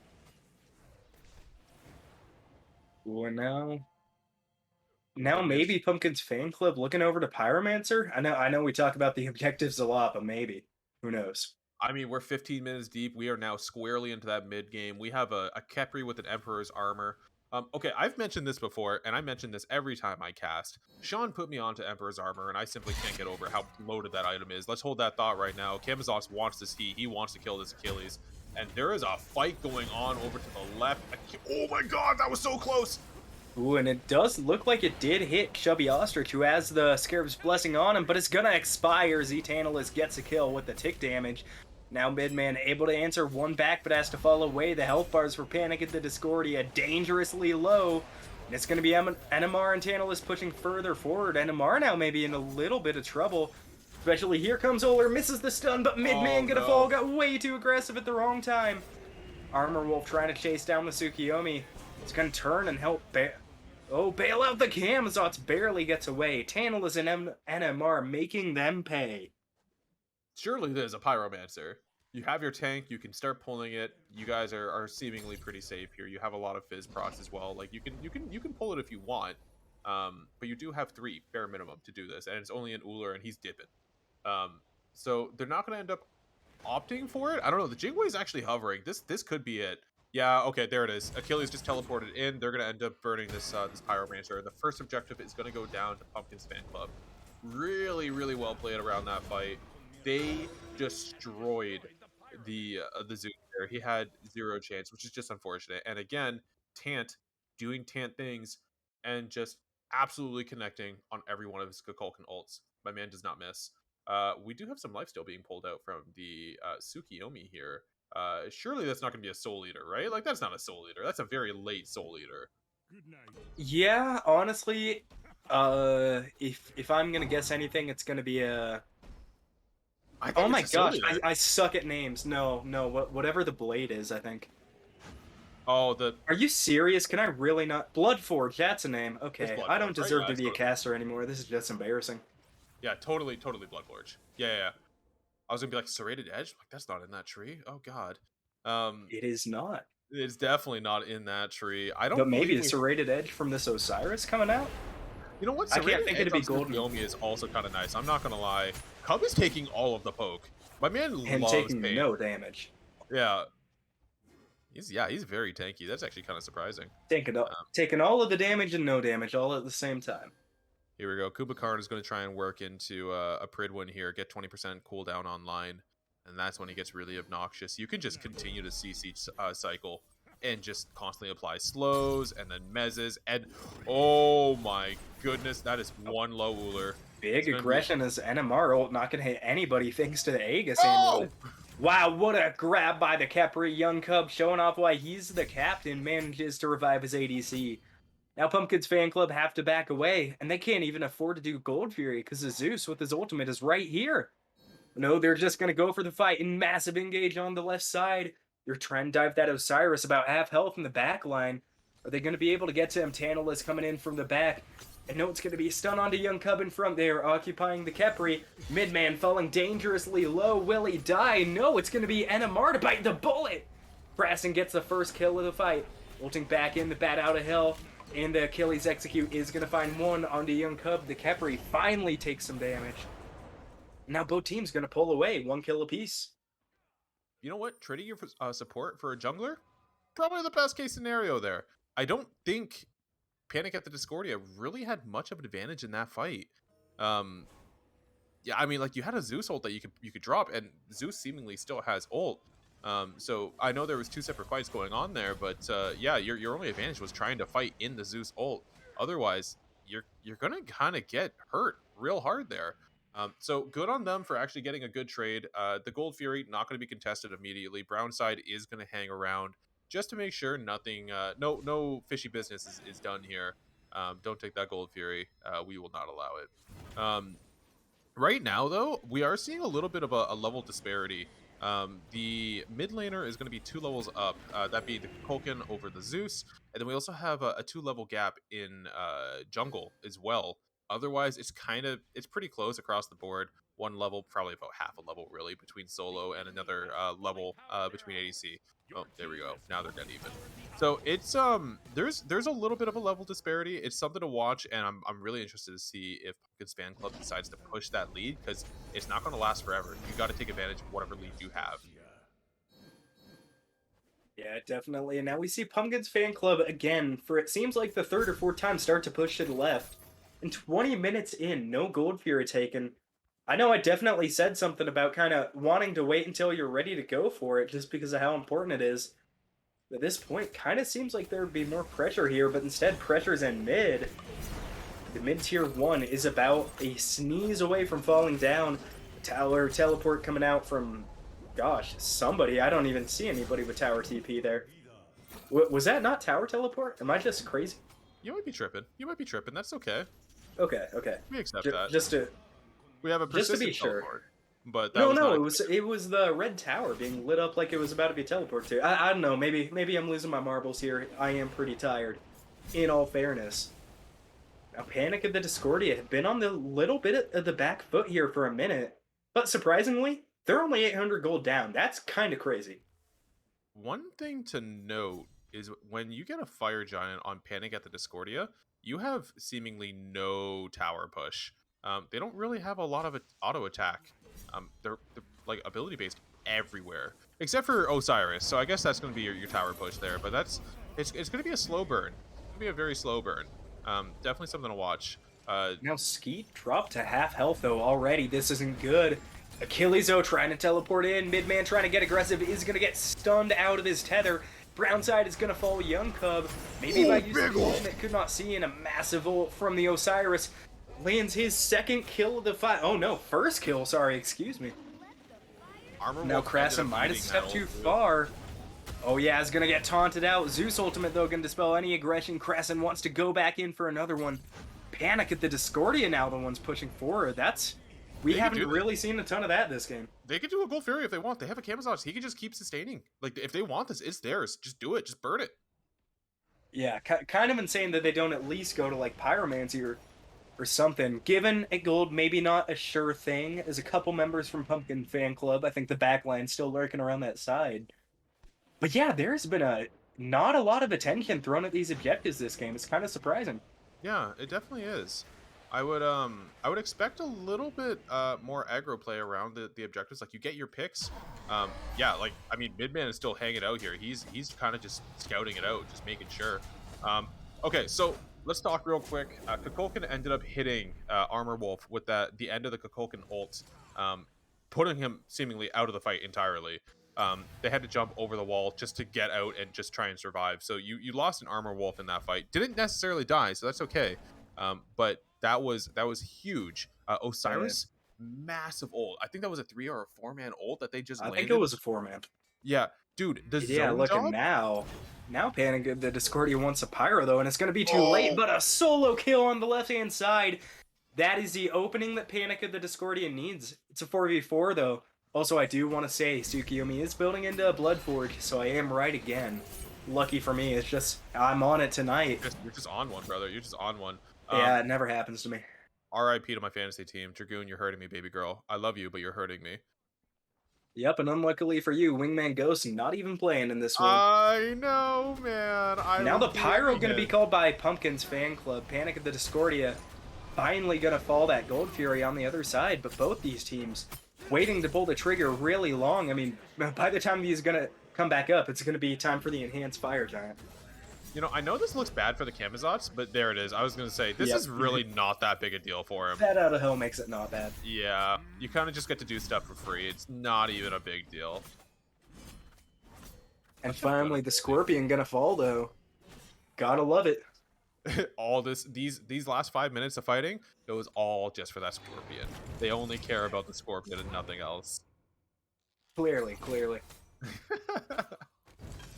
Now, Armor Wolf and a couple players in this game have hit level 20, but the Zeus lagging a little bit behind the Kukulkan. And the KD lines may have something to do with that. This double stack for the Kukulkan has worked out yet again. One thing that is really, really concerning for me. So if I'm painting at the Discordia and I'm calling relics, which I'm assuming they are, because I mean this is high level play. If they're calling out relics and counting timers, they should know that Dragoon has nothing right now. So that's not to say, hey, let's just try and burn the fire giant right now, right here, right now. It's more so let's bait the fire giant. Let's bait the fire giant. Let's try and see if Dragoon rotates over. If Oh, he doesn't look at the rotate over, which it looks like this is what they're doing, you gotta focus Dragoon.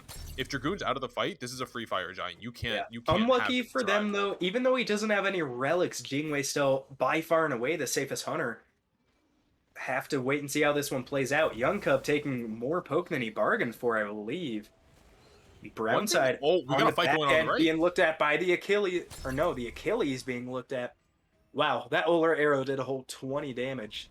You love to see it. Oh, and there goes a massive blink from Itsuki. Gonna Ooh, no, land the no, no, ult no, onto no. Armor Wolf. Good beads and Aegis keep him alive for now. Spirit of the Nine wins off the mark. NMR ultimate, massive damage. And the Kepri should fall. Ult himself just in the nick of Now they're in a time. hard commit. Now Kepri gonna fall. That'll all for nothing. Armor Wolf dropping lower.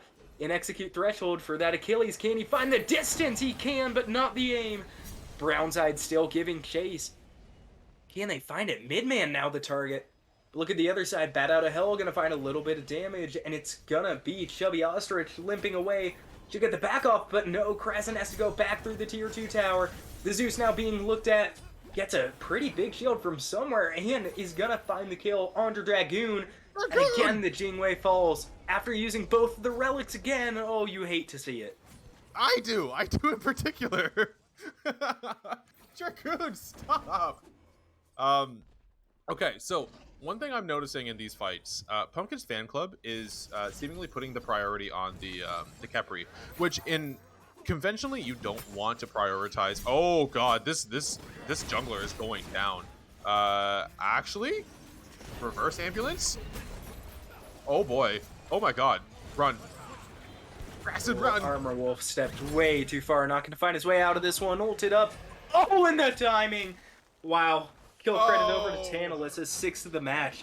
Pumpkin's fan club now starting this fire giant, but it is no sure thing yet.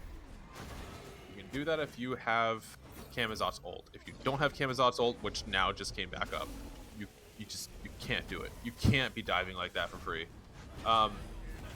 And there goes the Osiris. I'm assuming he should go down. There's the blink.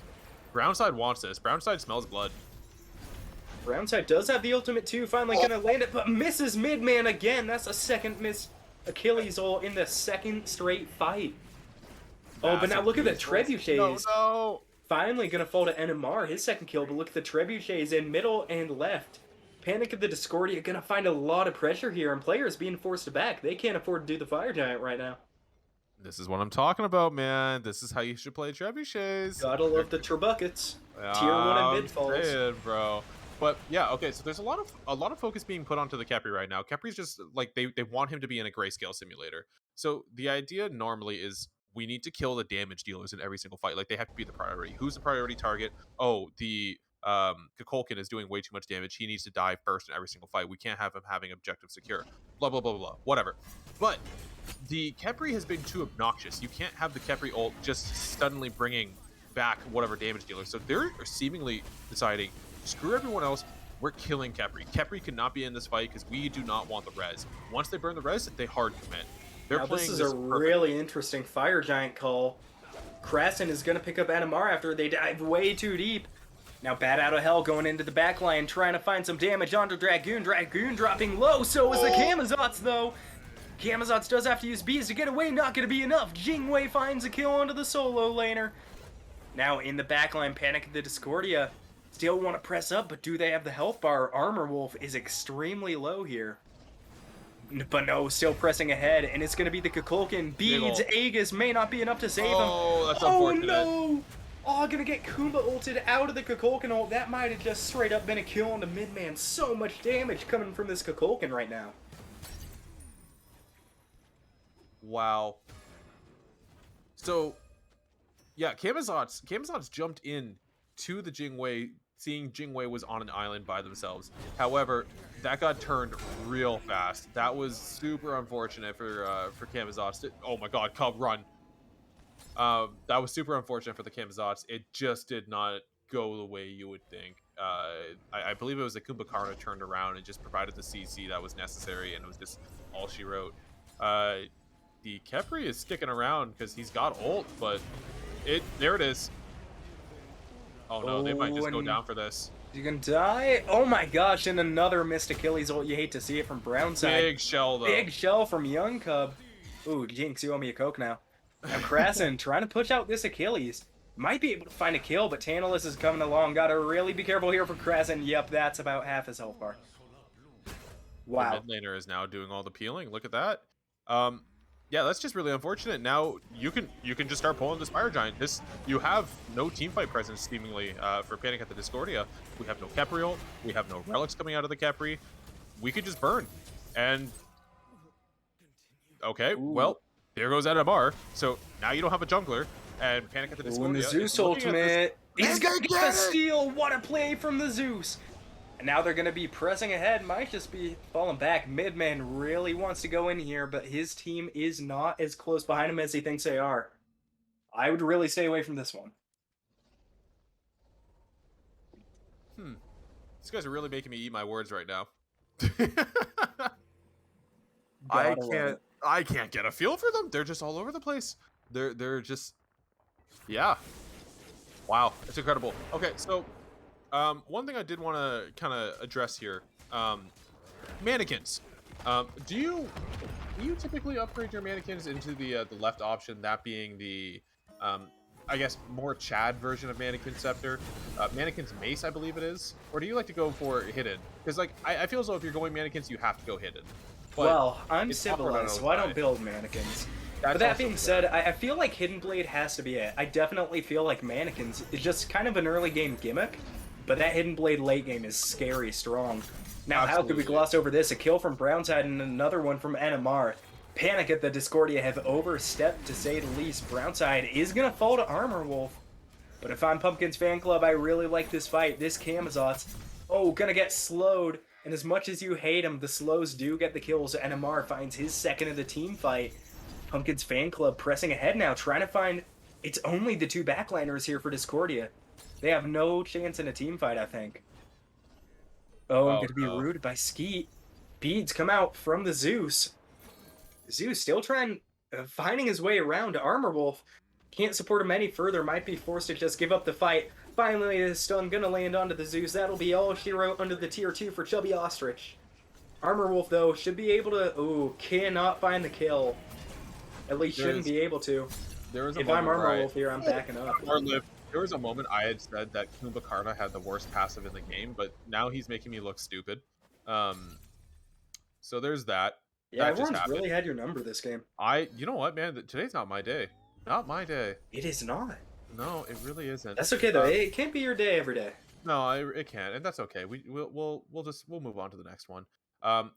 Wild thing though. Yeah, you got Fire Giant, and you seemingly lose a team fight, as we all expected. Pumpkin's fan club without Fire Giant wins the team fight. That perfect, as we all expected and very calculated. They're gonna end up pulling the Gold Fury here, and I don't even know if you can really just go in here. Like, I think this might just be free. You might lose someone. NMR going to go down though, and they jump off the Fire Giant. That is a Or Gold Fury. Fury, sir, Yeah, Gold not a Fury. Fire Giant. Not my day. That is true, that is true. I'm very sorry, it'll never happen again. And now, Pumpkin's fan club had back to defend against the minions. Achilles ult gonna have to be used offensively here. Might not even get him away, but Armor Wolf not gonna land the stun. Might not matter if stun lands onto him, but without that ultimate, not really in any danger here of dying. Is gonna land the axe. Brownside now down to half health, and his team is in no position to help. Trying to get away, but I spoke too soon. It's gonna be the Jingwei here, and they're gonna be forced to back off. Dragoon, just too scary a presence. Brownside does not see fights he does not like. He just wants everything. He wants all the smoke. Oh god, Dragoon run! Speaking of smoke, they're going up in it. Tantalus is No! going to find the kill onto Armor Wolf. The Oler can't survive that long. Now Bat Out of Hell is going to pick up Dragoon. Brownside falls as well. This is the fight Panic at the Discordia needed. They pull ahead now 4-3 in members. Fire Giant a minute away from respawn. Congratulations to everyone who picked Tantalus as their fantasy mid laner. My man is popping off. NMR, though he's died 6 times, also popping off as well. He's been part of 19 of their 24 kills. 19 of the 24 kills. That's insane. That is really hard to do. That is more than their support, which is kind of surprising. But now Primal Fury over to Panic at Discordia, and that is really going to help him on this next Fire Giant fight. Kumakarna stepping up, but I don't know if he's able to steal. Kukulkan not going to be here on the docket. No ADC makes it go slow, but finally Primal Fury will fall to Panic at the Discordia. Zeus is the ADC now. You love to see it. Fire Dude, Giant I dropping. do love this ADC. You know what? Should have built rings. Where they went wrong, should have built rings. Always Nimble should build Rod rings. though. They built Nimble Rod, so that's I'm with that. I'm about it. I can see it. We do have the shell out of the Kepri on cooldown right now, so 50 seconds, as well as on the Kumba. So no shell is going to be able to be used in this next team fight here, unless it's just like every other fight, a very long team fight. So it might come up mid fight. We'll see what ends up happening, but there is a very small window for both teams to kind of just hard engage and try and get a kill. Pyro going down, and Camazos is taking a lot of damage for all of this. Oh yeah, now it is going to be the Pyromancer fall, so that should make this Fire Giant dance a bit easier. Oh, 36 minutes in, it is enhanced, and this could be dangerous for Pumpkin's fan club. Skeet falling really low. They're going to know he's backing, but no, they stopped the back. I don't know about that one, mid-man. If they find the kill here, it's okay, but a taunt saves his life for now. Krasen forced up into the skies, Bat Out of Hell. Gonna find the killing blow on NMR, but Tantalus turns it around. Ooh, what was going so good might have turned sour here for Panic at the Discordia. It's Skeet, now safely able to get his back off. Skeet had taken so much damage from the Armor Wolf going down! Oh, wow. No. That is the Dragoon diff. I blinked, and they were just gone. I just, like, what happened? Wow, okay. What I was going to say before I was rudely interrupted by Dragoon was that Skeet was trying to fight around the Fire Giant pit and must have been CC'd or rooted by the Kepri, and then just took a knock-up into a little fire circle and just got super poked out. This is pretty aggressive. We're now pressing ahead. They are going to find Young Cub here, or at least they should. Garib's Blessing going to go out and going to be revived to half health. Wow, and that is a lot for that Kepri. Now Zeus Ultimate, maybe it does not find a ton of damage, but is going to force Pumpkin's fan club to back off.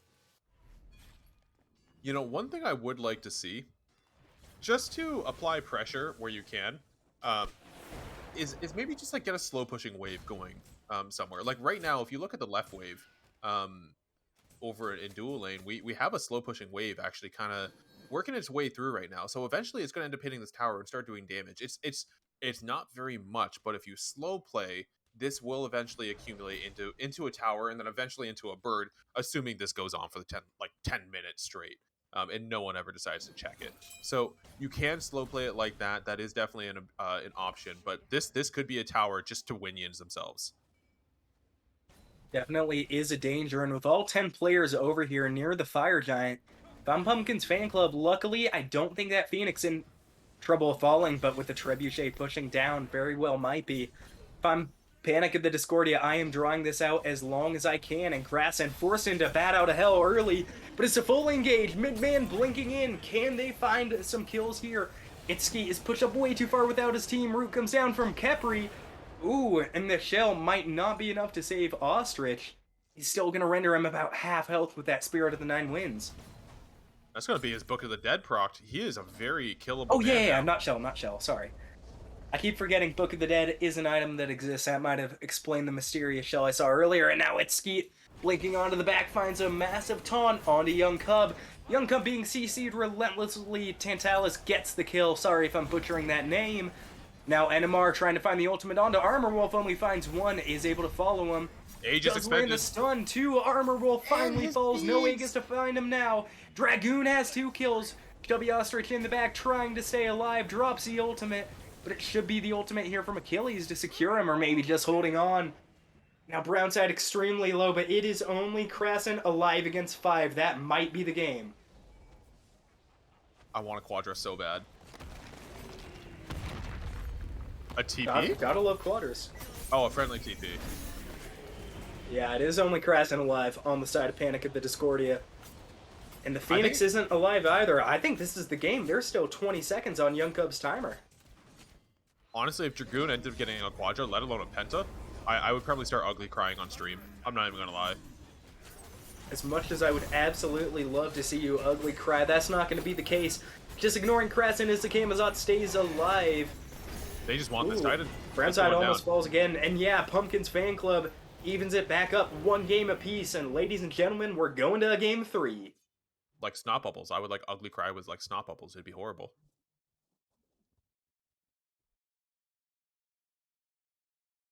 So let's break this one down real fast. Cub probably not allowed to play Khepri again, and not for I mean, he tried. He tried his darndest, but he was the focus. They were treating him like a backliner. Just no Khepri ults. You're not allowed to do anything. Um, also, shout outs to the starter relic that he went. Can we go see items real quick? Yeah. Yeah. What is that? Benevolence is the T1, I want to say it is. Um, it heals. It heals quite a bit. He healed for 4,000. Um, kind of wild how good Benevolence is early game. 4,000 player healing, man. Um, anyways, a lot of damage coming out from both teams. There wasn't a whole lot of CC coming out of Panic at the Discordia. So kind of hard. Like, who's going to be your hard engage? The Osiris ult, but that's not a whole lot of setup for a Zeus ult into like. Well, I mean, Uller kind of does his own thing, so there wasn't a whole lot of team fight presence in that way.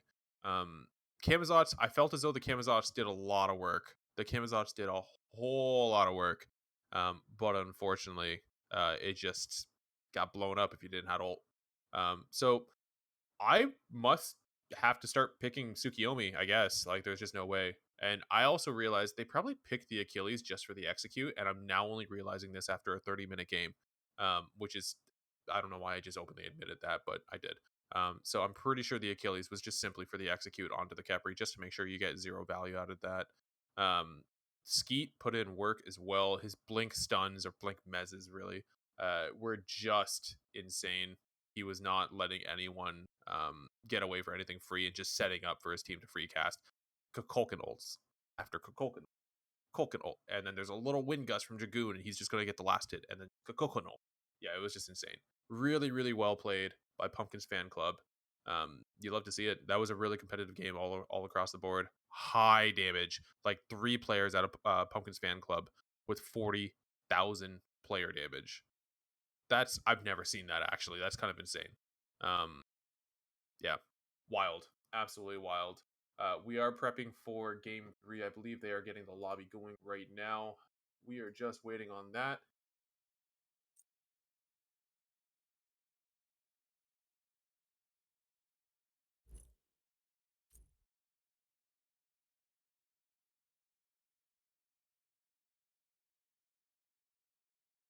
So, King, let's go over this real quick. Yes. Uh, was it a team comp difference that lost them? That being Panic at the Discordia, that lost them that game, or do you believe this was more of a execution sort of situation? Um, where do you think they could improve? I guess is where I'm going into this. That being Panic at the Discordia, where can they improve to try and actually secure themselves this win? I'm kind of inclined to maybe think a little bit of a team comp diff. I know you mentioned on the desk how one was extremely light CC, and I think we really saw that late game. By focusing the Khepri, they were able to eliminate 90% of the crowd control the Panic of the Discordia had. I think after that, all those fights just snowballed extremely well for Pumpkin's fan club.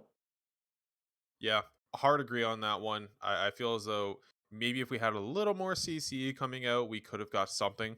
Um, But yeah, it's really awkward. You were maybe expending or putting Cub in an awkward or compromising position. He's either got to be the hard engage or he's got to be watching the back line to peel. And he Yeah, it was tough. We have Chubby Ostrich coming again for game 3, subbing in for Soulless Whisper there. Um, so this is going to be good. I want to see if they go for the Zeus again. There was times where Zeus did some work, but I almost feel like the double stack. I can't believe I'm saying this. I feel dirty saying this. I feel like the double stack out of the Kukulkan, which is why Kukulkan just got banned, um, was significantly more valuable than any of the Zeus ults. Yeah, I think so. And I think that's just kind of inherently how Zeusol is. It's a big area, but it is really easy to avoid when you do know it's coming. And obviously, it doesn't move. Like a Kolganol, I think in a team fight, you're really easily able to reposition yourself. And yeah, I don't know. I think a lot of Zeus's damage kind of relies on CC from his teammates and being able to follow up. Zeus by himself doesn't do well against a coordinated team. And speaking of coordinated, this is a scary, scary frontline for Pumpkin's fan club. Achilles Kumakarna, the same run back as last game, but one that was really dominant. Now on the other side, from Panic at the Discordia, we have the Baka Kalina, 2 picks, or I guess 1 pick that's worked really well and one that we haven't seen yet. But I do think, given their history and these gods, this is going to be a Kalina solo. And now with the Geb support, I think that's a really perfect way to lock this in. That Geb Stone Shield going to be invaluable to, I think it's Midman on the Bakasura whenever they decide to dive into this, get some free CC immunity, an extra little health bar. Yeah, going to make that dive a lot easier. Now I'm interested to see on the other side where the Pumpkins fan club do decide to go with this one. Obviously, their frontline locked in, and if history has anything to do with it, yep, gonna pick their ADC, and it's a Rama now for Dragoon. I don't know if Dragoon plays a lot of Rama, but this is a pick I really like this season. I think syncs really, really well with a lot of the popular items we're seeing out of the duo lane.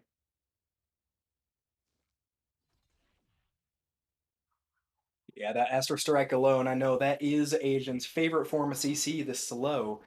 Gotta love to see it. Okay. Okay. Um okay, so weird thing, there was a once upon a time where Rama was actually pretty good. And then Whoa, whoa, Obo whoa. What do you mean once? I think he is still once pretty good. once upon a time, but when Obo was super meta, I think this was also season 8. Um would you build Obo on Rama? Like is that Yes. yeah? I felt I, it was I always build Oboe on Rama. I always felt it was kind of like redundant. I don't know. Just I cuz think Rama is the one god where the all bow builds have never felt bad to me, just mhm. because they all synchronize super well with his kit. Like he is, there's no gimmicks about him. He is auto attack base. Anything that helps with that, like Oboe, like Ichabod, Silver Branch, anything like that, I think is just great on Rama. Yeah, yeah, you know what? That's totally fair. That's totally fair. Though when you do build the oboe, you kind of just don't hit very hard up until you get like another 2 items online. So there is that. Um, but yeah, I wish oboe was still good. I I mean, 30% attack speed, still decent, but like, I mean, no power, passive's decent still. Yeah, no. Am I Yeah, as talking much myself as I into it? love the item, kind of hard to defend it. Stats don't really Yeah, do it justice. no, it really And doesn't. this here is a big switch up for Panic at the Discordia with a Hoyi Agni. That is very vastly different to anything they've run so far.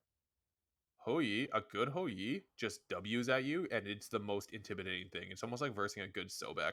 You just can't do anything about it. It's like, what do? Box into him? No. And the fact that it's Rama, you're inherently going to want to build crit on Rama because just Rama things. Yeah, Houyi is going to be really, really good for boxing into that into the Rama. Rama ults, just drop ult where he's going to land. What's he gonna do? Like roll away? You can stun him. It's yeah, I really like this Hui pick into the Rama. I think that's a really good pick. Um, Agni is going to get dove for free by this Kamazotz. Um, so that's a little awkward. Um, that there is that. Um, but I do like the draft coming out of Panic at the Discordia. There is some more CC. We do have a Bakasura cripple. We got a Geb knockup. We have a Geb root. We also have a Geb slow because I love slows. We know that. We have a silence coming Yes, out of he Cleo. does. We also have a stun and slows out of the Hui, and then there's some stuns coming out of the Agni as well as a slow. So yeah, I think I do like the CC. There's a lot more. CC wins games. Circles also win games, and the amount of circles coming out of Cubs team is looking pretty good. Gotta love circles and spike really hard to ignore. Oh, sorry, I forgot it. I do see. Yeah. That's good. That's good. That's good. That's good. E set. Actually, you know what? Who's The got more biggest circles? circle, That is a very large circle. Okay, so we got an E set circle. and Oh wait, no, I was that's talking it. about An this. ESET circle. Well, no, I was talking about this earlier. I think as far as the circle meta goes, because we're establishing this as of now, E set probably the most OP as far as circles go. Like she shoots out what is it? Four Or spheres? yep, Yeah, 4 and then circles, and then a big 3D circle, and then a really big healing circle. So right? 6 circles from ESET alone. Ah, but there's more. We have a silencing circle as well. Oh no, I forgot about a 7 circle goddess. Wow, Dude, you love to see it. her circles per minute are insane. What do you do? That's You can't it. contest that. I mean, ESET is now officially the best god in the game. Too many circles. Look, there's so many meme cryptocurrencies out there. Why is there not an ESAT coin at this point? We need an ESAT coin. There's so much value. That is the most disgusting thing I've ever heard. What, you're not out here buying Dogecoin?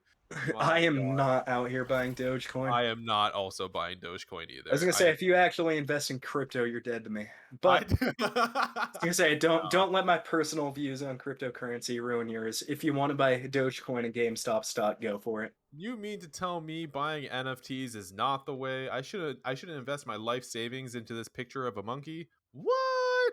That's Yeah, but insane. dude, then no one can ever use the picture other than you I again. know. It's I not. own it. I can It's not monopolize like it. they can screenshot it and use it. Clearly, not the I know, case. never. You want to put that on your cake? Pay me royalties. So stupid.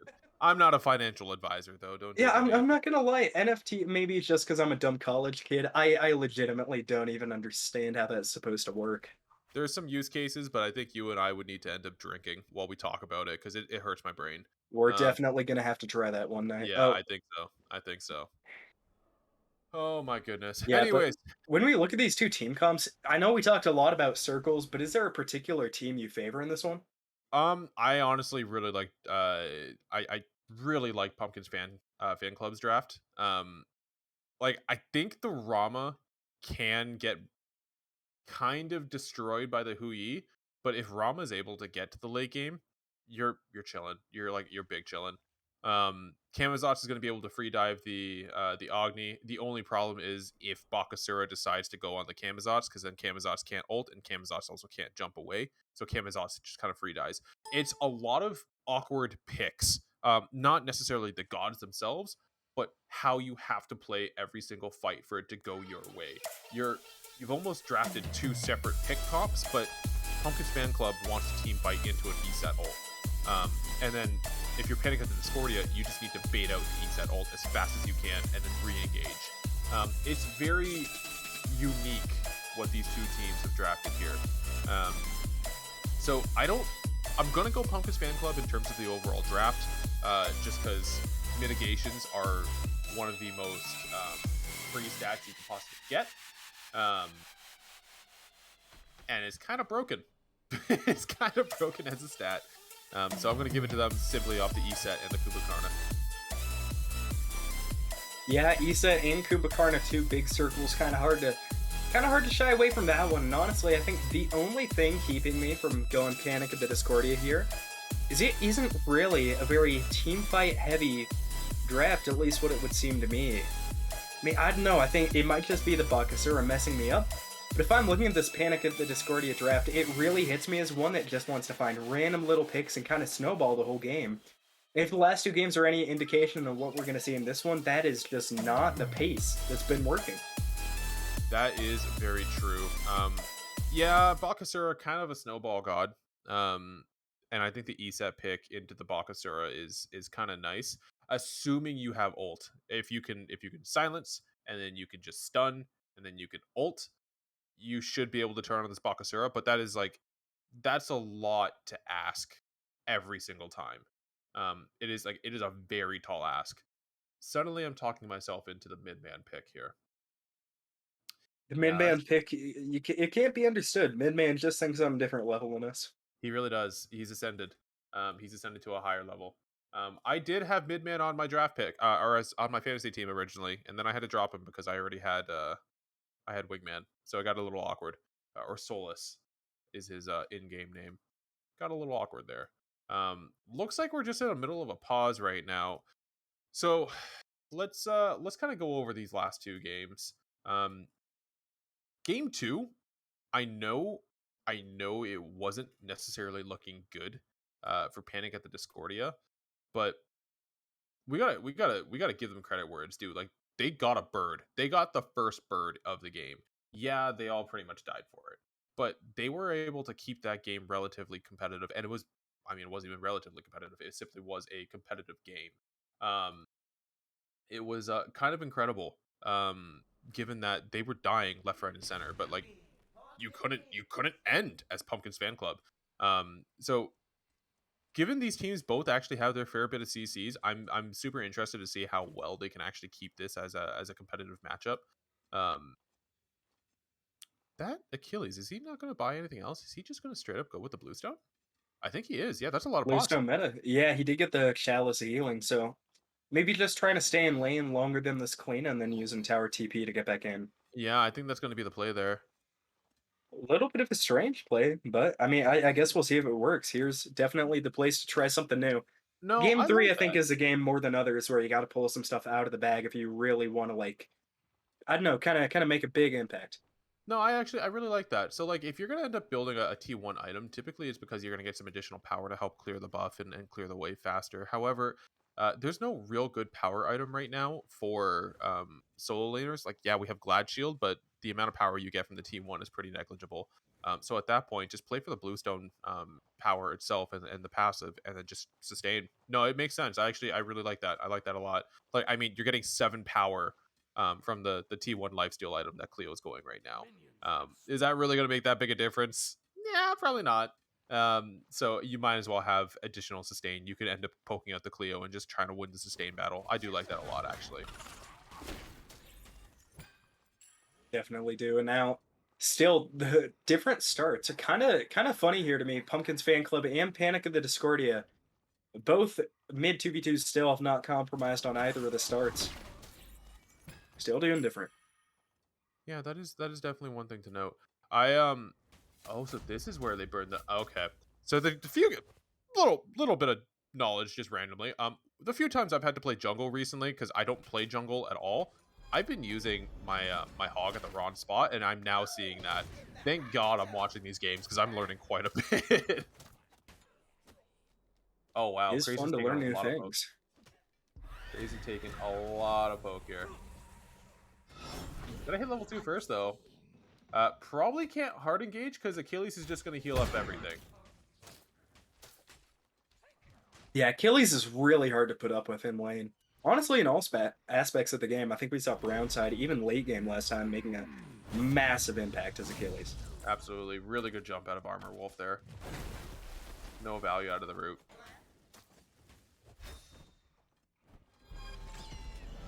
There's going to be a stun and a blink coming out of the Camazot's East. That is just burning Chubby Ostrich. Oh, no, there's no way. Dragoon's going to end up cleaning up Chubby. There's going to be a blink coming out from Skeet. He's going to end up rooting out Young Cub, and Young Cub's probably going to go down for this one as well. Yep, and a double kill to start it off for Pumpkins Fan Club. That is exactly the start you need in this game three. You see all those circles? Oh my goodness. Those circles.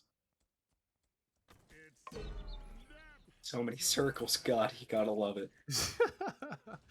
Wave's going to get pushed under tower, but that's not going to be that big a deal for Dragoon. Um, yeah, at this point, so we saw this game one. This is very similar to game one. Cub goes down early, whatever, not that big a deal. He's not playing for the early game anyways. He's going to be coming around come like the 15-minute marker, and that's when he's really going to be online. Um, However, Brownside's playing pretty up here right now. I don't really think there's a whole lot of gank potential because Bakasura pre-level 5 kind of sucks. He's really just a farm bot. But not going through the wall. Noted. Okay. But yeah, definitely was positioning himself to get ganked there for sure. You have to assume once that speed buff is up on your side, the speed buff is also up on the enemy jungler side, and they are going to be by that blue buff. Like they are in prime rotation territory.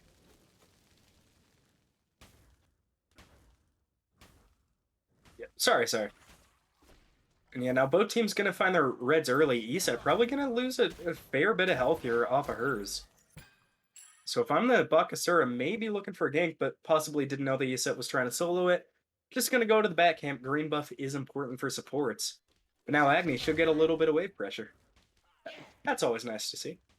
Those red buffs are kind of insane. I do you almost believe they could use like a little bit of a rework as to how those buffs work at this point? Because like, there's no reason a mid laner should be getting soloed consistently by a red buff. Like, I think I that's do ridiculous. think that they nerfed it a bit in the patch that's coming up, but I might be completely wrong. And yeah, I mean, even late game, it's hard to solo your red buff as a mid laner. It's Or kind of maybe I'm just wow. bad at hitting red buffs, but it doesn't matter how bad we are at hitting red buffs because Cub is really good at getting hit, falls down for the second time in this game.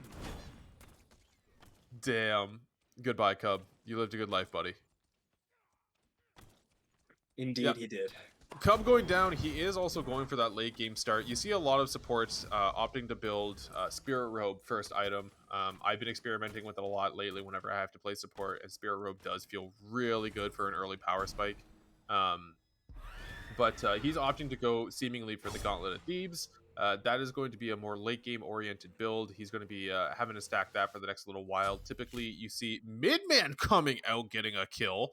There's a little party going on over there. My goodness, did he have to expend his ult? He did. So that's going to be an ult for ult trade. Midman using the Bakasura ult for the Tant set ult there. Um, but yeah, Soul Leader coming out for our Cleo there. But yeah, typically you end up seeing the Gauntlet of Thieves getting fully stacked around like 10, 12 minutes. So he's going to be pretty squishy for a little while here. Yeah, it definitely should be. And now NMR.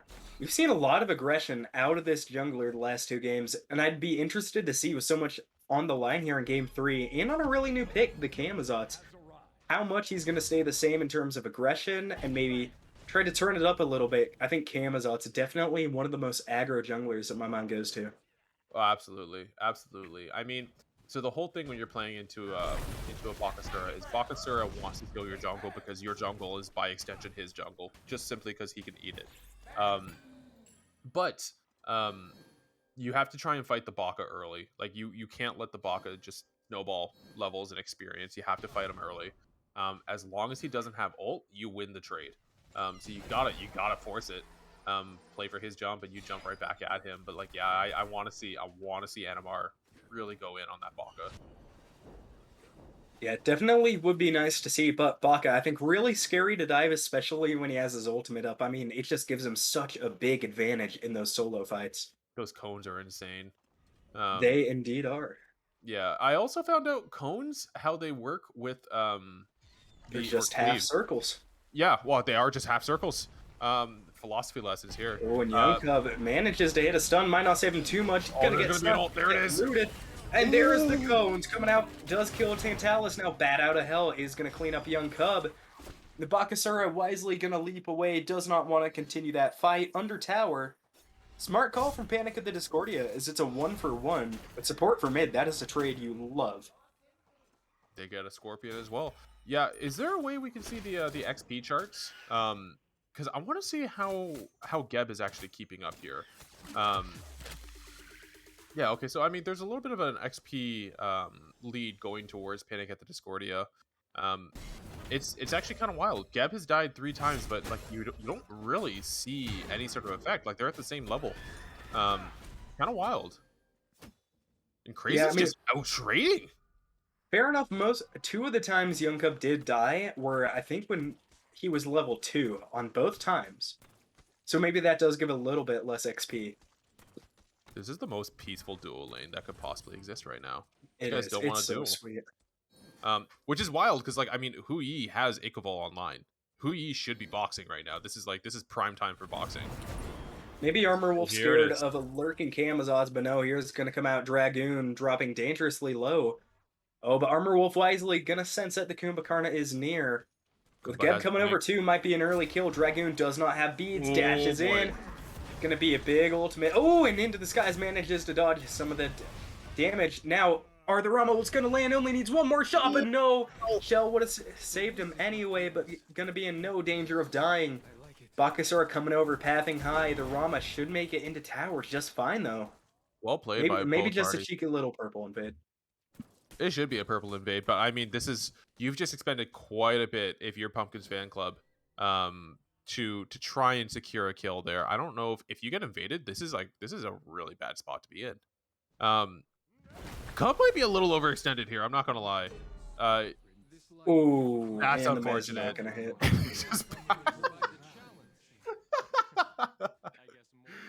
You hate to see it. yeah, hate to see it. I'll just leave it at that. You just simply hate to see it. Oh no, here it is. On cooldown, Kent is just getting ulted. Ooh, that's not very fun. And now the Agni does pick up the kill. And this is kind of weird. This is really the first game we've seen Tantalus struggle. Maybe it's because he's not on his Kukulkan. We're not used to him being 1 and 3 to start it off. That's just kind of strange. Yeah, suddenly I realize I need to ban this man's Kukulkan. For real.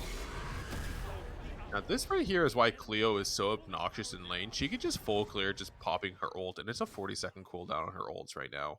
So like, and you get 2 of them? Kind of ridiculous, man. You can just clear a wave, go hyper farm, go clear a wave, hyper farm again. It's just so silly. It's so unbelievably silly. But what I've been seeing a lot is yeah, the soul eater into a transcendence, or the transcendence into a soul eater, whichever one, doesn't really matter. But I've been seeing a lot of that. Cleos typically do end up building a little more tanky. So I assume that's probably what's going to be happening next. Like a breastplate of valor is going to be coming next. I assume, but interested to see what their build path's going to be. Oh my god, duel!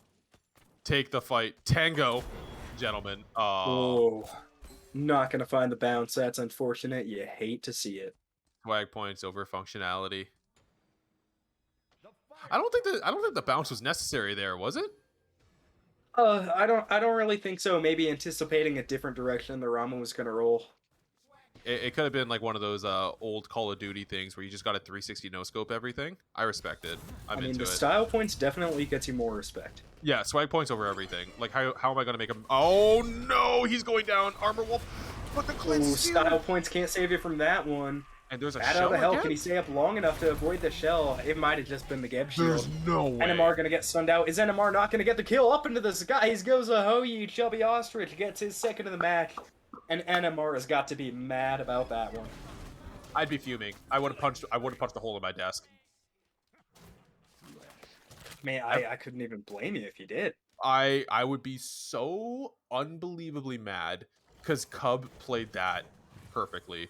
He popped his shield to make sure that Uller was going to end up living through that, and then we got an Agni ult coming through, and then once the shield ended, we used a shell to make sure that okay, yeah, my Hui is still going to end up living, and then after that, dude, I'm a huge rock. Stand behind me. I got you. Like the body blocks were insane. They were perfect. They were absolutely perfect. Cub played that to a T. Indeed, he did. Now Pyromancer gonna fall for Panic of the Discordia. We're seeing a lot better objective control this time. Only 11 minutes in before the first one will fall. Really, really well played. They do get the Scorpion as well. So, yeah, pushing that lead. We are now at a 2,000 gold lead. Really, really well played. I can only emphasize that. But yeah, it's just back to farm a clock at this point. Pyromancer going down before the Gold Fury. Something to note. Gold Fury does do quite a bit of damage now, whereas the Pyro doesn't. And I think you're only forfeiting like... Actually, no. Gold gets you quite a bit of gold, actually. That's like, what, 300? 200, something like that per person, whereas Pyromancer's like 150. Yeah, I think the gold bounty is bigger. I literally could not tell you how much bigger though. Yeah, I know it's bigger for sure. Otherwise, Gold Fury is a front. But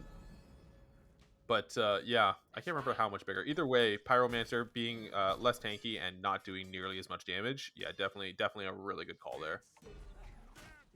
I'd love it. Now we are seeing a little bit of pressure around this Gold Fury. But now it's going to be Pumpkin's Fanclub that looks to be in a little bit better control. But look at that right side. They're going to start diving. They really want to find that ESAT. Tantalus manages to get out of it for now. About half health. That last Agnew, is it going to find it? And indeed it is. Eset's ultimate not going to go off in time. Oh, but now Chubby Ostrich is in trouble. This is about to be a mid lane for mid lane. NMR on the hunt. Can he find the kill? There are no green icons anywhere in sight, and that should be a really easy Agni kill. There's the shell. There's the shell. And he's just going to try and trade. Oh my god, Chubby still wants to stay here. No, Gab, you just got to walk away at this point. That's just super unfortunate. He couldn't get a rotation for the rest of his team. Yeah, and honestly, the wise decision by Gab to get away when he did, narrowly missing a kill there. Wow. Baka playing with fire. Truly. And I mean, you got a blink out of it, right? That's kind of cool. You end up getting Kamazot's, I mean not Kama, Kumbhakarna blink. But man, my cheeks, they would be pretty flexed. I would be really worried about that one. I think that might be your favorite like catchphrase. You know what? My cheeks are just perpetually flexed. They're just always. I mean, can't fault that one. Bonds of steel. What can I say? Yep, definitely around. I didn't even know there was a triple bounce there. Gotta love the triple bounce. Very interesting. Yeah, now the action kind of stalled out for a little. One thing to note, we now have Tant actually going into Breastplate of Valor. How the turntables? Kind of wild. Surely he's just gonna. Does he go into Book of the Dead next, or do you think that's just gonna be a one-off item? Like, oh, I'm just getting dove a lot by this Kamazot, so I need to survive a little bit longer. You know, I am not positive. Well, Oh, and now Armor Wolf might be in trouble. NMR wants to find something here. Oh, and he leaps back in. This could be trouble. Nine Sun's gonna keep him safe for now, but his team is not close enough to save him. Armor Wolf trying to find his way out, but is he gonna find NMR? Oh my gosh, nearly a double kill. And it is gonna be a double kill. Is Armor Wolf going to live? Iseto not gonna do enough, but that's why Skeet's here. Triple kill for Panic at the Discordia, and that is one of the best ADC plays I have ever seen. Wow. I'm speechless. I might be having a heart attack. Holy. Okay. First things first. I love Armor Wolf now. Secondly, that was so Chad. He just got 3-man dove. He was like, yeah, I'll take 2 with me. That's fine. Whatever. It's casual. Like, how do you do that? What the heck? They're going to end up dropping this Gold Fury and try and zone out the Brown side. And Brown side's going to ult, and he's going to land straight onto Midman. Midman wants a teeth, though. Yeah, right back does survive for now. Gold Fury might fall with no contest. Oh, no. We are going to see, though, Gold Fury getting low here, but so is Brown side. Brown side will die on the back end. And the Gold Fury, Midman, with his 6th kill. Wow. Midman is popping off right now. Absolutely. So, XP wise, there's a little bit of a gap between a couple of roles here, predictably. Midman is putting in work. I mean, there's no two ways around this. Midman is just going absolutely nuts. I believe he's got a 3-level gap right now. His mid laner also has a 2-level gap. Last seen 3-level gap. Oh boy. Yeah, it's snowballing. It's snowballing really hard. You got a 5k gold lead. You've now owned a Pyromancer and a Gold Fury. You're up 6 kills, and now the team is seemingly walking to the Pyromancer yet again. And they can quick burn this too. You got 2 Cleo ults, and you got a Bakasura just going at it. Like, this is going to go down. Can we go check that Pyromancer real quick? Ooh, and it is gonna fall. But it went to Panic at the Discordia, so they're still in a good spot. It did indeed. NMR needs to be careful. Still pretty close to most of his team, though, luckily. For sure, and they're going to end up getting that Scorpion as well for their efforts. Now they're up. They're up even more. Yes, yeah, they are. They're kind of going nuts. Chubby Ostrich needs to be kind of careful. Doesn't have many teammates around, but Midman in the jungle, you could tell he really wants to find a fight here. He absolutely does.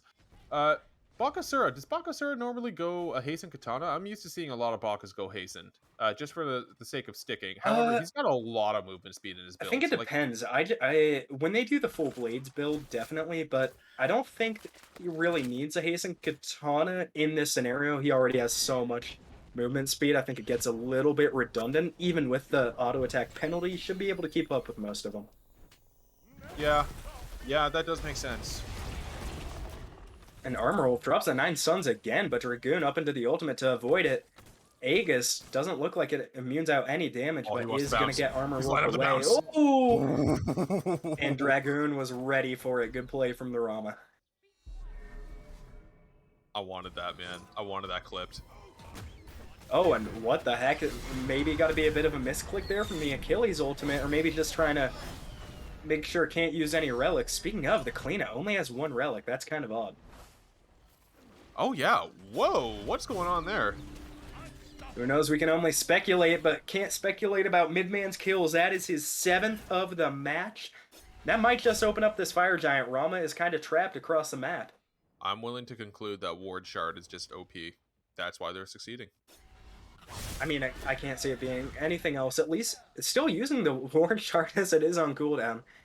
He actually is. That's kind of crazy. And that ward is up for 20 more seconds. I love that so much. Whoa. And now on the other side, Panic of the Discordia wants to get aggressive. Midman leaping in, followed by Chubby Ostrich. This is a 4-on-3 on this side of the map. Might be just what they needed. It's not what Dragoon needed as he falls to Ostrich. And Now 1 kill again. The ADC down for Pumpkin's Fan Club. If I'm Panic of the Discordia, this is the opening you need to start going after this Fire Giant. 100%. And if you also look, they have 2 trebuchets now.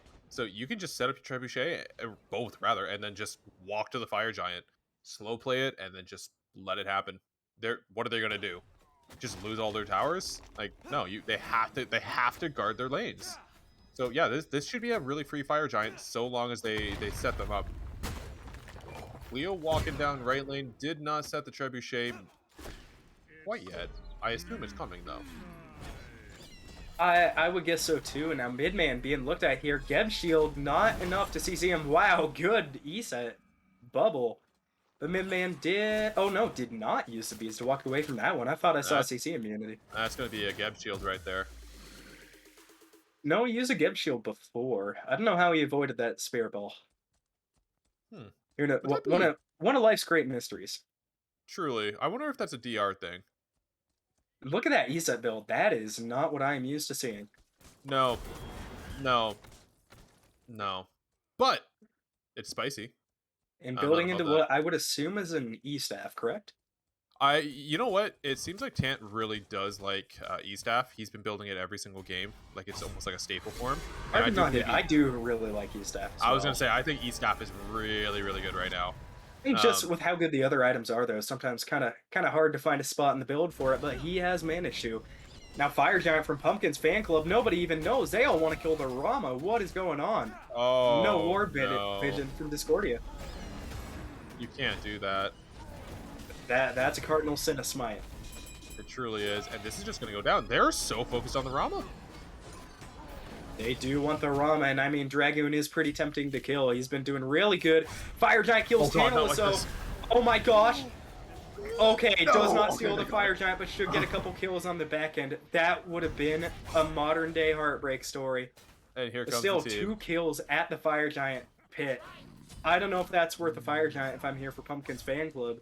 That might just open up the map to tier 2 here and right. Well, I was a believer. I want it on record. I was a believer. I thought the Cleo was going to steal it. Yeah, kind of hard not to think that, especially with the ESET being dead.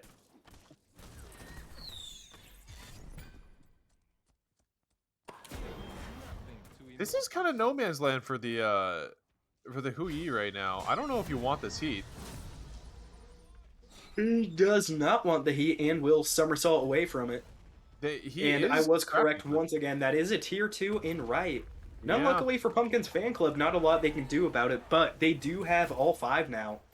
Might be able to find some defense. Ooh, NMR being looked at, though, luckily does get away from that without having to use his beads. So, on one hand, Pumpkin's Fan Club has Fire Giant on 3 people. The Soul Laner, the Jungler, and the ADC. On the other hand, they're all down in levels compared to Panic at the Discordia. So, if I'm Panic at the Discordia, Wow, I'm not that's a even 10,000 gold lead. I just noticed. Yeah, that's the thing. So it's like you got items on them, you got levels on them, so you guys have like completed your scaling already. Does it even really matter that they have Fire Giant? Like they're getting HP 5 and a little bit of power, but they're just kind of keeping up with you at that point. Yes, if you take the fight, you might be throwing, but like a pick like this, totally worth. But there is a fight going over on purple, Oh, yeah, and and he's just it's a gone. big fight as Tantalus dies for the 9th time in this game. This ESET is not having a good time. Certified. Just horrible time. Now, And they're just gonna Primal burn Fury this. being looked at too. Yeah, no risk of stealing here. That's a free Primal. Yeah, this is not looking good for Pumpkin's fan club, but might be able to find this tier 2 here on right. I don't know why Achilles is banning that so quickly, but a couple members backing, so maybe it's a smart call. You know, it's funny because they still have a trebuchet, or two rather, available to go. Baka just forced out an ult just by blinking. Yeah, definitely Baka, a scary character, and now another blink. And that is going to be the one on. Oh, what? Was that not a blink? That was a blink. That was a Kumbhakarna blink. Okay. I couldn't see over the logo, but yeah, Kumbhakarna blink To be is fair, going to he be does down. have. Yeah, he's got relic dagger though, Oh, so I yes. mean, like, Okay, that's what messed me up. I was looking at cooldowns and I'm like, no, it just happened. Oh, Dragoon finds a kill into oh, Armor Wolf. Armor Wolf very far away from his team. Gutsy play from the Houyi to say the least. you know what? Honestly, of any time to Oh, die, you got the uh-oh. bead. Oh no! Oh no! Oh no! The Oh no! half circles, they aren't helping. Dragoon hits really hard. Oh, Midman was not expecting that one. The whole team is here. That And might be a here's the dead squad. Bakasura. His jump's coming up. There it is. Oh, yep. Wow. Gonna get out of it alive? Indeed he is. But his team might not. He's starting to Oh, fight. maybe they Comes coming will. in. Massive cleanup. Oh, Skeet has to back up from this one if he goes back in again. He is going to die. Really, really good zone. And with no objectives up on the map, Panic at the Discordia lose absolutely nothing off of that play. So that's what I was gonna say. Armor Wolf may have died, but like this is the best possible time to die. They're not getting a Fire Giant, they're not getting a Pyromancer, they're not getting a Gold Fury. So yeah, I mean like it's not ideal. You're gonna end up losing some of your farm if the other team decides to try and take some of your neutrals. But otherwise, it could go worse. I would like that Huyi to push that left trebuchet though, please, because by the time it gets to the middle of the dual lane, Fire Giant will have dropped. Definitely should have dropped. And now there is about, I'd say, what, a minute left on that Fire Giant? I think they're both like just expired. Yes, sir. Yes, sir. We're about a minute and 10. So it's just going to be a farm game up until that point. I assume that Panic at the Discordia, like they've been doing, is just going to try and put more priority on the cups where they can, those little offerings. The right lane trebuchet was pushed out a little bit early, but it doesn't really seem like Pumpkin's fan club even seemingly cares about it. They're just going to kind of let it go. And Zant just full heals. Well, more or less. He had just he healed for half his health. And it's just a full-blown fight. And indeed there is, and Midman is going to get the first kill of the fight. Still yet to go down is the Bakasura, 9-0. Now look on the left side, Armor Wolf again split pushing.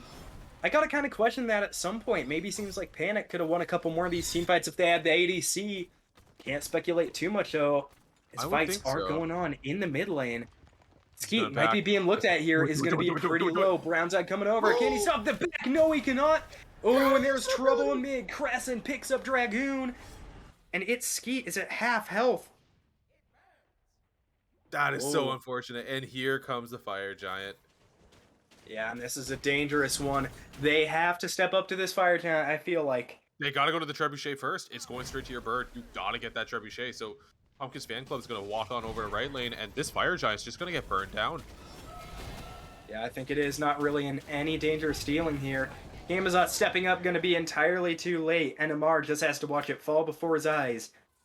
This could be the beginning of the end here for Panic at the Discord. Or no, Pumpkin's fan club, gosh. They're all opting to back right now, except for the Ogni. Very greedy boy, but that's fine. Everyone's deciding to back, get their power spikes. They're gonna push up left lane, get the trebuchet going, and they're gonna do one big push, try and get that left bird. I assume it's gonna be left bird mid tower, unless you get a pick or two from left bird, then you could probably end the game. Oh my goodness, everyone's almost full build too, opposed to Pumpkin's fan club. They're just finishing their 5th items. Yeah, everything is pointing towards Panic at the Discordia to win this one, but you really can't count it till it's over. No, you can't. Look, when you have a Kumbhakarna and you also have an E set, you have a really, really good turtle. Um, so the biggest thing is you need to keep the E set alive. Without the E set, your turtle just suddenly dies. Um, you have to play around the E set ult. And same goes for Panic at the Discordia. You need to ban out the E set ult. Once that ult's gone, then it's just really peel coming out from its skeet on the Kumbhakarna. So it looks like they're going to go for mid tower first, and then they're going to let the left trebuchet do its own thing and push into the left lane. I'm assuming what they're doing is they're just trying to actually. Oh, here comes the Bakasura ult, and he is shredding. And yeah, that is a big ultimate. Midman, though, can't get any closer in. That one ultimate might have gone to waste. Its skeet got so low that he does have to get back, but now 2 ultimates missing on the side of Panic of the Discordia. That's not going to dissuade them, though. Onto the Phoenix. Young Cub is going to find a big Gebel. Manages to get to all 4 focusing on Young Cub, and he's just not dying yet. But it's going to be Midman dropping extremely low. Achilles execute off the mark. No wiggle. Bat out of hell. Oh, and finally, the Bakasura will fall. Brownside now about half HP. Same with the Young Cub. Spirit Ball finds 2, and big, oh gosh, what's it called? Bubble from the Young Cub is going to keep them in this fight. Health bar is dropping so low. It's Skeet forced into his passive, and he's going to fall immediately.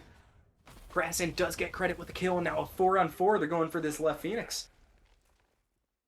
Oh, are they? Oh, no, maybe just backing up. They do No, have a they're trebuchet pushing down. This is going to be really hard for Pumpkin's fan club to defend. But defend it they will. Brownside finds a triple stun on the left side, followed up by a silence from the ESET. Agni has to dash away, way too low health. Trebuchet now pushing down, maybe a little bit of added pressure, but broken through almost immediately. Oh, and now Armor Wolf trying to get away. Does initially. Rama up into the skies for his ultimate, finally crashes it back down to earth. Spirit Ball gonna find one, had all the time to dodge it, it just didn't. Panic at the Discordia gets 1 Phoenix, and now we're gonna fall back. wow, wow. I didn't think it was gonna go that smooth. I'm gonna be real. I thought Hub may have been a little too deep. Their backline was also getting dove pretty hard. Um, I didn't think Midman was actually gonna wiggle the Achilles ult either, but I mean he still died in the end. But like he wiggled the hell out of that Achilles ult. That was really impressive. Um, but yeah, no, you end up getting the mid bird. Your trebuchets end up putting in some work. You had one pushing down mid, you had one pushing down left, but either way, they're probably just going to end up playing for one more fire giant here. Fire giant's going to drop in about 2 minutes now, 2.5, somewhere around there, and then you're just on your way. You're just laughing. Yeah, should be interesting to see. Now, Pyro, the only one up there, is about another minute, 15 seconds on that Fire Giant. Yeah, the Fire Giant buff still on Panic at Discordia for the time being. Great Scorpion gonna be confirmed by Fanclub. Now Discordia have a really good opening to go for this Pyromancer. They're completely ignoring it though. Still one person keeping DPS on it, but now stun in the backline is going to be Midman. Oh, and it's going to be Tantalus dropping extremely low. Is this going to be the ESET's 11th death? It is. Krasn gets it. 1v4ing in the backline is the Kleena. We saw why it was banned last game. Now even more aggression coming through. Midman forced to disengage. Still really high health. Chasing down Enamar though. Bat out of hell will keep him alive for the time being. It's still going to be Krasn chasing this down. Does pop the beads, trying to stay alive. Gonna get some solid damage onto Dragoon. Dragoon falls. Skeet makes it back into the fountain alive, and it's a 2-for-0 on the side of Panic for Discordia. Panic at the Discordia, rather, sorry. Enamar dropping really low. Krasn has a double kill. Is there nothing this Kleena can't do? Now 5v2 onto the Titan they go. Is this how it ends? Titan dropping low, Titan dropping under half, gonna be stunned out, trying to find the Achilles, it won't matter, Panic at the Discordia takes this match, 2-1. They just straight up say we don't need no fire giant. We don't need no buff, and they just take the fight and just go. Panic at the Discordia, that was incredible play. Krazen goes absolutely nuts. Midman carries the early in mid game, and just incredible play across the board. Shout out to Cub too, between the Geb shields just being obnoxious and the actual shell itself. No one was dying. It was so hard for Dragoon and the squad to get anything going their way. We just couldn't see them capitalize any of these kills, and then unfortunately Tant sometimes you get relegated to jungle buff status, and this is what we unfortunately just witnessed. This Bakasura just wanted to kill the E set on cooldown. There was nothing they can do. When you get hard focus like that, you are just going to inevitably die. They built some defense to try and help it, but just wasn't going to help all too much. Evidently, we do have a couple of players ready to come on in for some interviews. So I'm just going to drag them on in. We're going to have Armor Wolf as well as Krazen come on in here. So just bear with me one moment. One moment is a moment too long. Can't bear with you on that one. I know that's totally fair.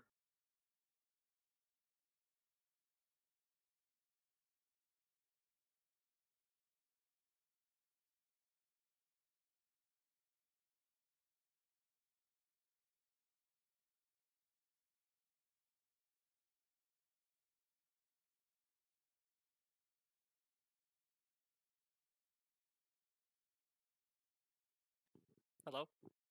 Hello, welcome. Thank you. Okay, first thing I want to establish, Krazen, how do I properly say your name? Am I getting that right? You can say it like just anyway. Honestly, most people say Krasin, people say Krazen. It doesn't matter.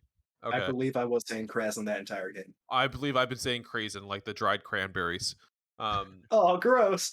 I love dried cranberries. They're so good, man. They're I so don't think I slept can on. dance with Asian anymore. I thought we were homies, man. I thought we were friends. Okay. My first question here. Really not much of a question, more so just kind of giving you your praise. Armor, game three, you ended up getting Dove as the Hu Yi. There was like a three-man gang squad coming your way, and you ended up leaving with a double kill before you died. What was going through your mind during that whole gank? Like, how could you stay so composed during that? That was insane. You killed Dragoon. I can't remember. I think you killed the Kamazots as well. That was insane, dude.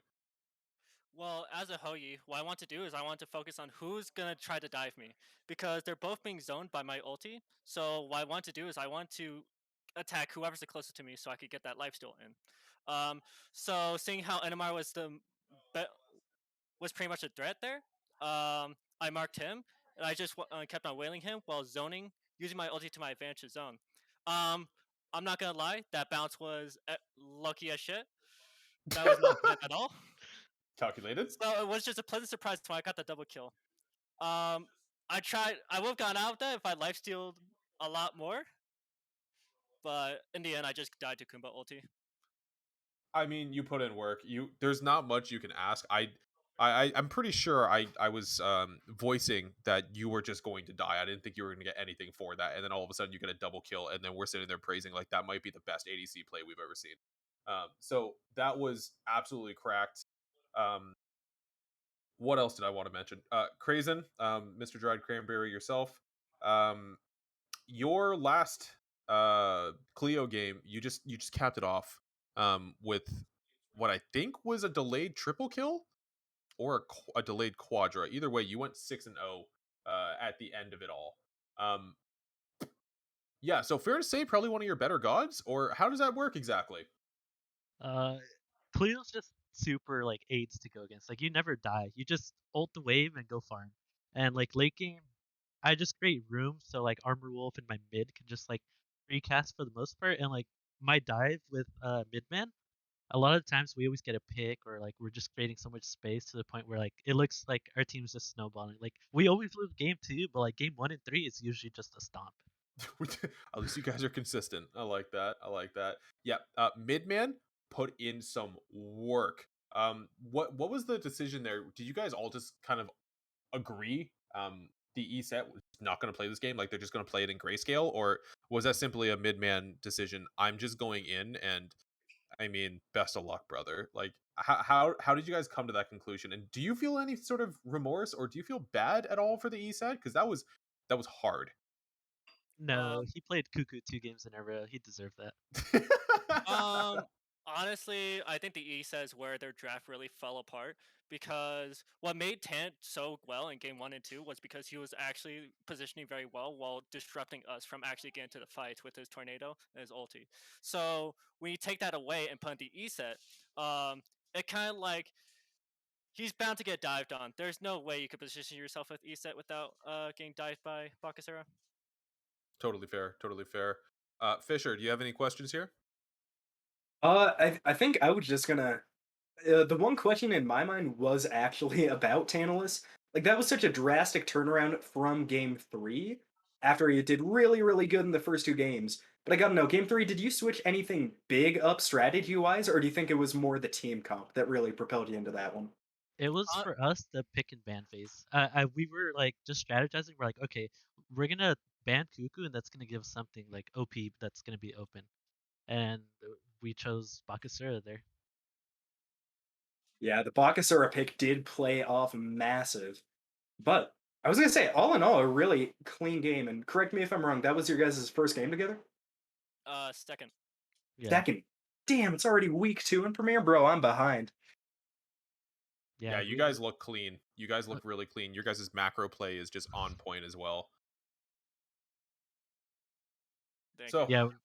We don't scrim or anything. We just kind of go into the games and we're like, all right, what are we doing this week? And it are just you works out. serious? Yeah, like this is our second time as a group all playing together, I and it love was our that. first time playing with Wingman Ghost or something like that. I Yeah, it love was our that first so time playing much. with him. So, you mean to tell me I'm coming in here like, yeah, man, you guys look so clean. You guys look like an absolute unit. You guys have definitely been scrimming and practicing and working on your comms, and you're just like, nah, man, this is actually just raw, unfiltered talent. Okay, we're actually just the bomb. I don't know what to tell you. I love that. That's so funny, man. That's I so mean, funny. these games might as well be our scrims. These- Yeah, Look, I'm gonna cap it off with this. I think you guys played a phenomenal game. Game two, probably not your best showing.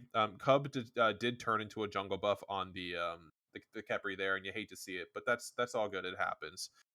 You guys all as a team played wonderful.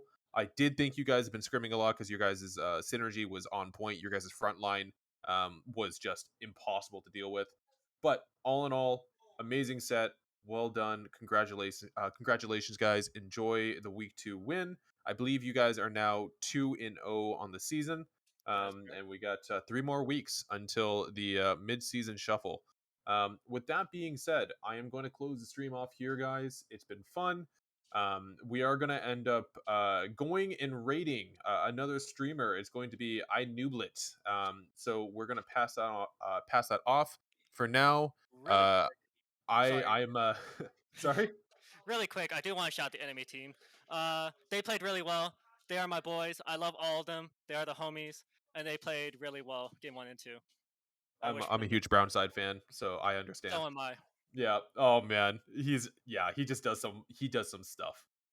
Anyways, with that being said, guys, I'm a little bit Asian. I've been joined by King Fisher, and thank you for tuning in to the Husky Fang Draft League. We're gonna pass it off here. Have a good night, everyone. good night. Good night. Good night.